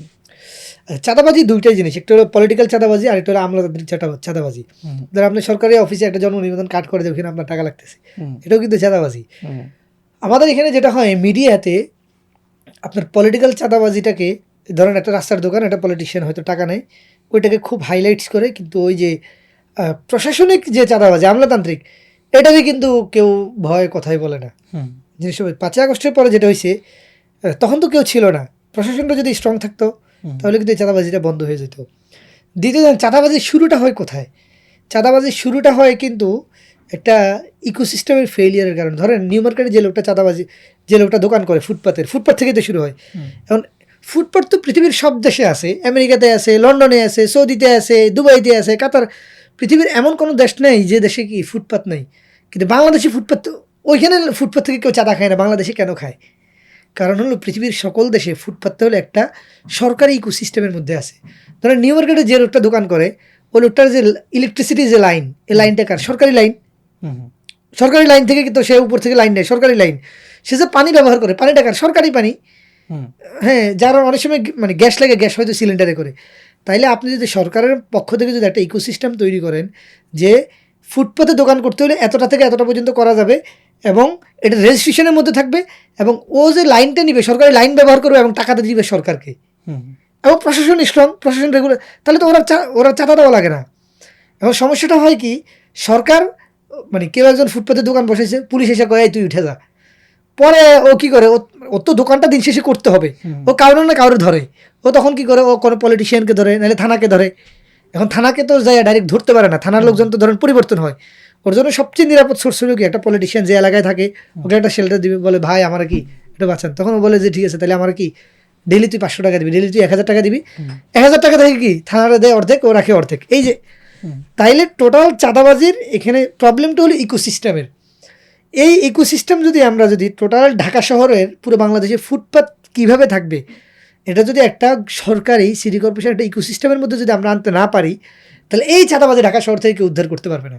এবং এটা যখন যারা আসবে, ধরুন যেহেতু 5ই আগস্টের পর থেকে এনসিপি কিংবা বলতেছে ছাত্রদের সাথে সরকার বিভিন্ন জনের একটা ভালো সম্পর্ক ছিল, যেজন্য বিভিন্ন জায়গায় নাম আসতেছে, কালকে যদি জামাত ক্ষমতায় আসে তাহলে জামাতের লোকজনের বিরুদ্ধেও কিন্তু সেম নাম আসবে। তো আপনি কালকে যদি জাস্টিফাই করছেন মানে এনসিপির নামে যে সমস্ত চাঁদাবাজি? না না, এটা এটা এটা দুইটা জিনিস আছে। কিছু আছে ধরেন ট্রায়াল আছে, মিডিয়েট ধরেন এনসিপিকে তো বিতর্কিত করার জন্য আওয়ামী লীগ তো উঠে পড়ে রাখছে। আবার যেহেতু এনসিপি, আমি শুরুতে যে এনসিপি যেহেতু একটা মধ্যমপন্থী নিউ পলিটিক্স করতেছে, এনসিপির সবার কাছ থেকে গালি খাবে, বিএনপিও গালি দেয়, জামাতও গালি দেয়, সবাই মানে আওয়ামী লীগ তো গালি দেয়, কথাটা বুঝছেন? তো এনসিপি তো সবার কাছ থেকে গালিটা খাইতে হয়, তো সব দিক থেকে জিনিসটা নেয়। আর এনসিপিকে গালি দিবে কেন, এনসিপিকে চাঁদা কেন দিবে? ধরেন কোন ঢাকা শহরে কোন এলাকাতে, হ্যাঁ মানে এনসিপি বললে ওইখানে দোকানটা থাকতে পারবে, ওই পাওয়ার ওই অবস্থা তো না। আমরা তো অফিসে পাই না ঠিকঠাক মতো, এনসিপি একটা অফিস নিবে, অফিস খুঁজতেছে অনেকদিন ধরে। না, আলোচনা যেটা আসছে সেটা হচ্ছে বিভিন্ন সময় কেউ হয়তো আওয়ামী লীগের এমপি ছিল বা কোনো একটা আওয়ামী লীগের পদধারী ছিল, তাকে সেফ এক্সিট দেয়া, এই ক্ষেত্রে কেউ কেউ হয়তো চাঁদা দাবি করেছে। এনসিপি এই মানে এটা যদি থাকে কেউ যদি এটা করে থাকে অবশ্যই ভুল করেছে, কিন্তু ওভারঅলি মানে এনসিপি লোকজনের এই সক্ষমতাই নাই। ধরেন সার্ভিসটা ধরেন আওয়ামী লীগের একটা লোককে সবচেয়ে বেশি সেফ এক্সিট এলাকার মধ্যে কে দিতে পারবে?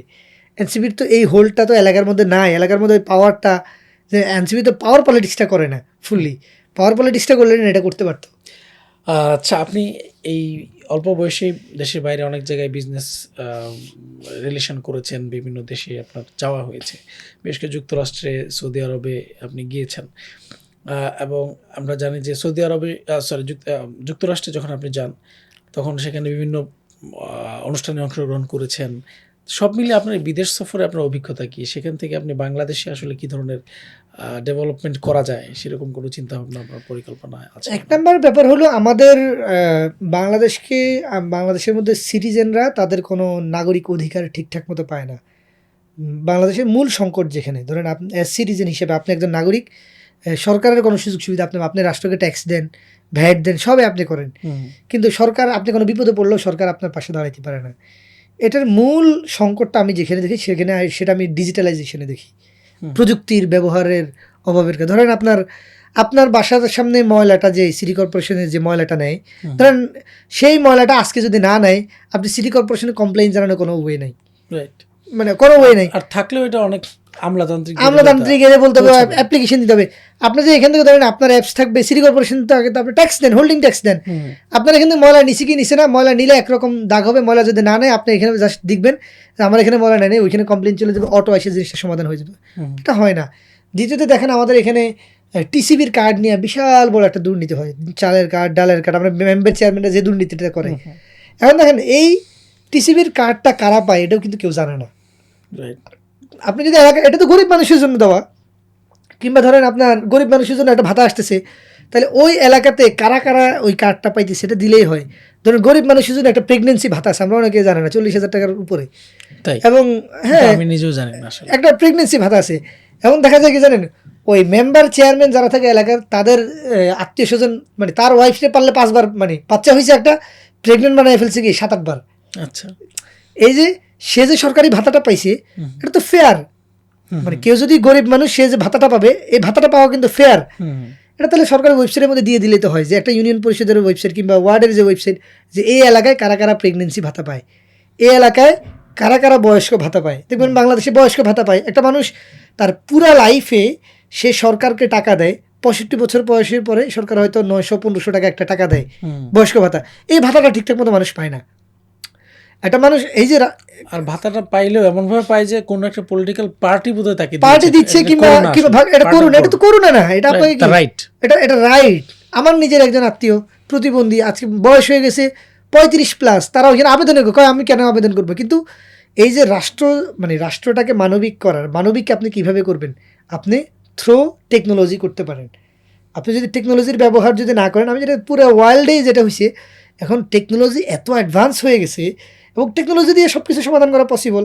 আপনার একদম ধরেন আমার এখানে এমপি প্রার্থী যে ওয়ার্ড একজন কাউন্সিলর, সে অফিস করেন, অনেক সময় দেখবেন নিউজে, কাউন্সিলর হলো এই বাঞ্ছারামপুরে, থাকে হলো লন্ডনে, এমপি হলো বাংলাদেশে, থাকে লন্ডনে, এমপি হলো বাংলাদেশে, থাকে নিউ ইয়র্কে। এই যে তাদের কোনো কেপিআই নেই, মানে জব রেসপন্সিবিলিটি নেই। সে ধরেন এমপি, সে এলাকাতে টাইম দিতে হবে, সে একজন চেয়ারম্যান, মিনিমাম একটা টাইম কি এলাকাতে দিতে হবে। আমি আমেরিকাতে যেটা, তাদের এই রেসপন্সিবিলিটিটা আছে, তারা অফিস ওয়ার্ক মিনিমাম আছে, সে মানুষের সাথে, জনগণের সাথে কাজ। আপনার এলাকার একটা এমপিকে আপনি কখন গেলে পাবেন, এটার কোনো শিডিউল আছে? দেখবেন এমপির পিছিয়ে ঘুরতে হলে টাকা লাগে, এমপির সাথে দেখা করতে হলে টাকা লাগে। সমস্যাটা কিন্তু এখানে আমাদের ইকোসিস্টেমের প্রবলেম। ইকোসিস্টেম যদি আমরা করতে না পারি, তাহলে আমরা কখনো কি রাষ্ট্র ঠিক করতে, অনেক কথা বলা যাবে, কিন্তু ইকোসিস্টেম বিল্ড আপ করতে না পারলে রাষ্ট্র কখনো ঠিক হবে না। যে জন্য আমি বিভিন্ন জায়গায় গিয়ে যেটা দেখেছি, এটা ইকোসিস্টেমের অভাব। ধরেন দুবাইয়ের মতো জায়গায়, সৌদির মতো জায়গায়, যে সকল জায়গাতে আগে শেখদের অনেক প্রভাব ছিল, ধরেন শেখরা কী করতো, রাস্তার মধ্যে যেখানে সেখানে ইচ্ছে গাড়ি চালাইতো, উল্টাপাল্টা গাড়ি চালায়, গাড়ি মানুষ মেরে ফেলতো। সেই শহর আপনার হাজার হাজার কিলোমিটার তারা ঠিক করে ফেলছে জাস্ট ক্যামেরা লাগায়, যে তুমি যেই হও রাষ্ট্রের মধ্যে কি ওই ক্যামেরা থাকবে। তুমি যদি ড্রাইভিং উল্টা পথে চালাও, ট্রাফিক লাইন যদি ঠিকঠাক মতো না মানো, তুমি যদি স্পিড বেশি চালাও, অটো মামলা হয়ে যাবে, অটো জরিমানা দিতে হবে, অটো কি বাতিল হয়ে যাবে, শেষ। আমরা কিন্তু বাংলাদেশের মধ্যে দেখবেন, ঢাকা শহরের মধ্যে এই জিনিসটা, এটা করতে বেশি টাকা লাগে না। ঢাকা শহরকে টোটাল আপনি 100 থেকে 200 কোটি টাকা খরচ করে পুরো ঢাকা শহরকে আপনি নিরাপদ করে ফেলতে পারবেন। মানে আপনি যদি ধরেন ঢাকা শহরে যদি 1000 ক্যামেরা লাগান, 1000 ক্যামেরা, সিসি ক্যামেরা লাগালে ঢাকা শহরে অলমোস্ট কি অনেকগুলো পয়েন্ট 50% জায়গা কাভার হয়ে যাবে। 1000 ক্যামেরার দাম কত?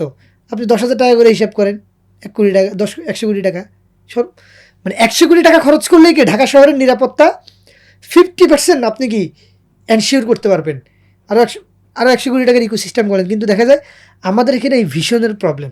আমাদের এখানে কেউ ভিশন দেখতে পারে। ধরেন দুবাইয়ের মতো জায়গা, যে জায়গা একটা টাইমে কিছুই ছিল না, মানে এই ধরেন আমাদের এখানে, আমি ধরেন আমাদের বালু নদী যেটা নীলা মার্কেট বলে, মানুষ হাঁস খাইতে যায়, ওই বালু নদীর যে দৈর্ঘ্য, দুবাই যে মেরিনা যেটা বলে, মেরিনা বিচ, হ্যাঁ, ওইটার দৈর্ঘ্য এটাই, মানে এখান থেকে ছোট। কিন্তু ওইখানে ওরা এমন একটা সিস্টেম তৈরি করছে, মানুষজন কি সন্ধ্যার পরে হাঁটতে যায়, ওইখান থেকে ঘুরতে যায়, বারবিকিউ পার্টি করতে, কেউ কোনো ময়লা ফেলায় না। কিন্তু আমিও ওইখানে গেলে ময়লা ফেলাই, কিন্তু এখানে আসলে ময়লা ফেলে, কারণ এখানে আমার ময়লা ফেলানোর ডাস্টবিনটা নাই। সরকার কি করবে, যখন আপনার বুড়িগঙ্গার মতো যখন বালু নদীটা শেষ হয়ে যাবে, তখন যায় হাহাকার করে, আরও বালু নদী শেষ হয়ে গেছে, শেষ হয়ে গেছে। কিন্তু আপনার তো পদক্ষেপ নিতে হবে এখন নিলে আপনি 20 বছর পরে যায় কি একটা বেনিফিট পাবেন। কিন্তু এ ধরনের আমাদের মেইনলি প্রবলেমটা হচ্ছে আমাদের ভিশনের প্রবলেম। আমাদের বিশ্ববিদ্যালয়গুলোতে আমাদের ভিশন দেওয়া হয় না, আমাদেরকে শুধু চাকরির ভিশন দেওয়া হয়, আমাদেরকে ব্যবসার ভিশন দেওয়া হয় না, রাষ্ট্র পরিচালনার। তেমন বিশ্ববিদ্যালয়গুলোতে সর্বোচ্চ কখনো দেখবেন কোনো একজন টিচার মোটিভেট করেন আপনি রাজনীতি করে রাষ্ট্রকে কীভাবে পাল্টানো যায়। সর্বোচ্চ মোটিভেশন হলে বিসিএস চাকরি আর নাহলে ইউনিভার্সিটি টিচার, এর বাইরে কিচ্ছু না। ব্যবসা তো করেই না, কিন্তু এর বাইরে যে রাষ্ট্রটাকে দেওয়া যায় এটা নিয়ে কোনো আলাপ হয় না, যে আমরা কীভাবে মানে একদম টু দ্য পয়েন্ট রাষ্ট্রটাকে ঠিক করতে পারি। কারণ এটা তো আমাদের ঠিক করতে হবে। 18 কোটি মানুষের দেশ, এই দেশের ইকোনমি, মানুষের খাদ্য, বাসস্থান, শিক্ষা, স্বাস্থ্য, এগুলো নিশ্চিত করতে না পারলে এই রাষ্ট্র ওয়ার্ক করবে, এই রাষ্ট্র ফেল হবে। এবং এই জিনিসগুলো কীভাবে এনশিওর করবে, 18 কোটি মানুষের নিরাপত্তা, এগুলোর মধ্যে কেউ চিন্তা করে না। আমলারা অনেক ভালো, তারা অনেক শিক্ষিত, তারা অনেক, কিন্তু দেখা যায় সে আসে 6 মাসের জন্য, 1-2 বছরের জন্য, তার তো ভিশনটা লাগে না, কারণ তার প্রয়োজন হলো প্রমোশন। কিন্তু ভিশনটা দেখতে হয় কি পলিটিশিয়ানদেরকে। তো গত 17-18 বছরে আমাদের পলিটিক্সটা খুব কম হওয়াতে, কেউ পলিটিক্স করতে না পারাতে এই ভিশনটা কেউ দেখে নেই। এখন শুরু হয়েছে, এখন তরুণ প্রজন্ম, তারা হলো পলিটিক্স করা নিয়ে তারা ভিশন দেখে, তারা রাষ্ট্রকে বদলানোর স্বপ্ন দেখে।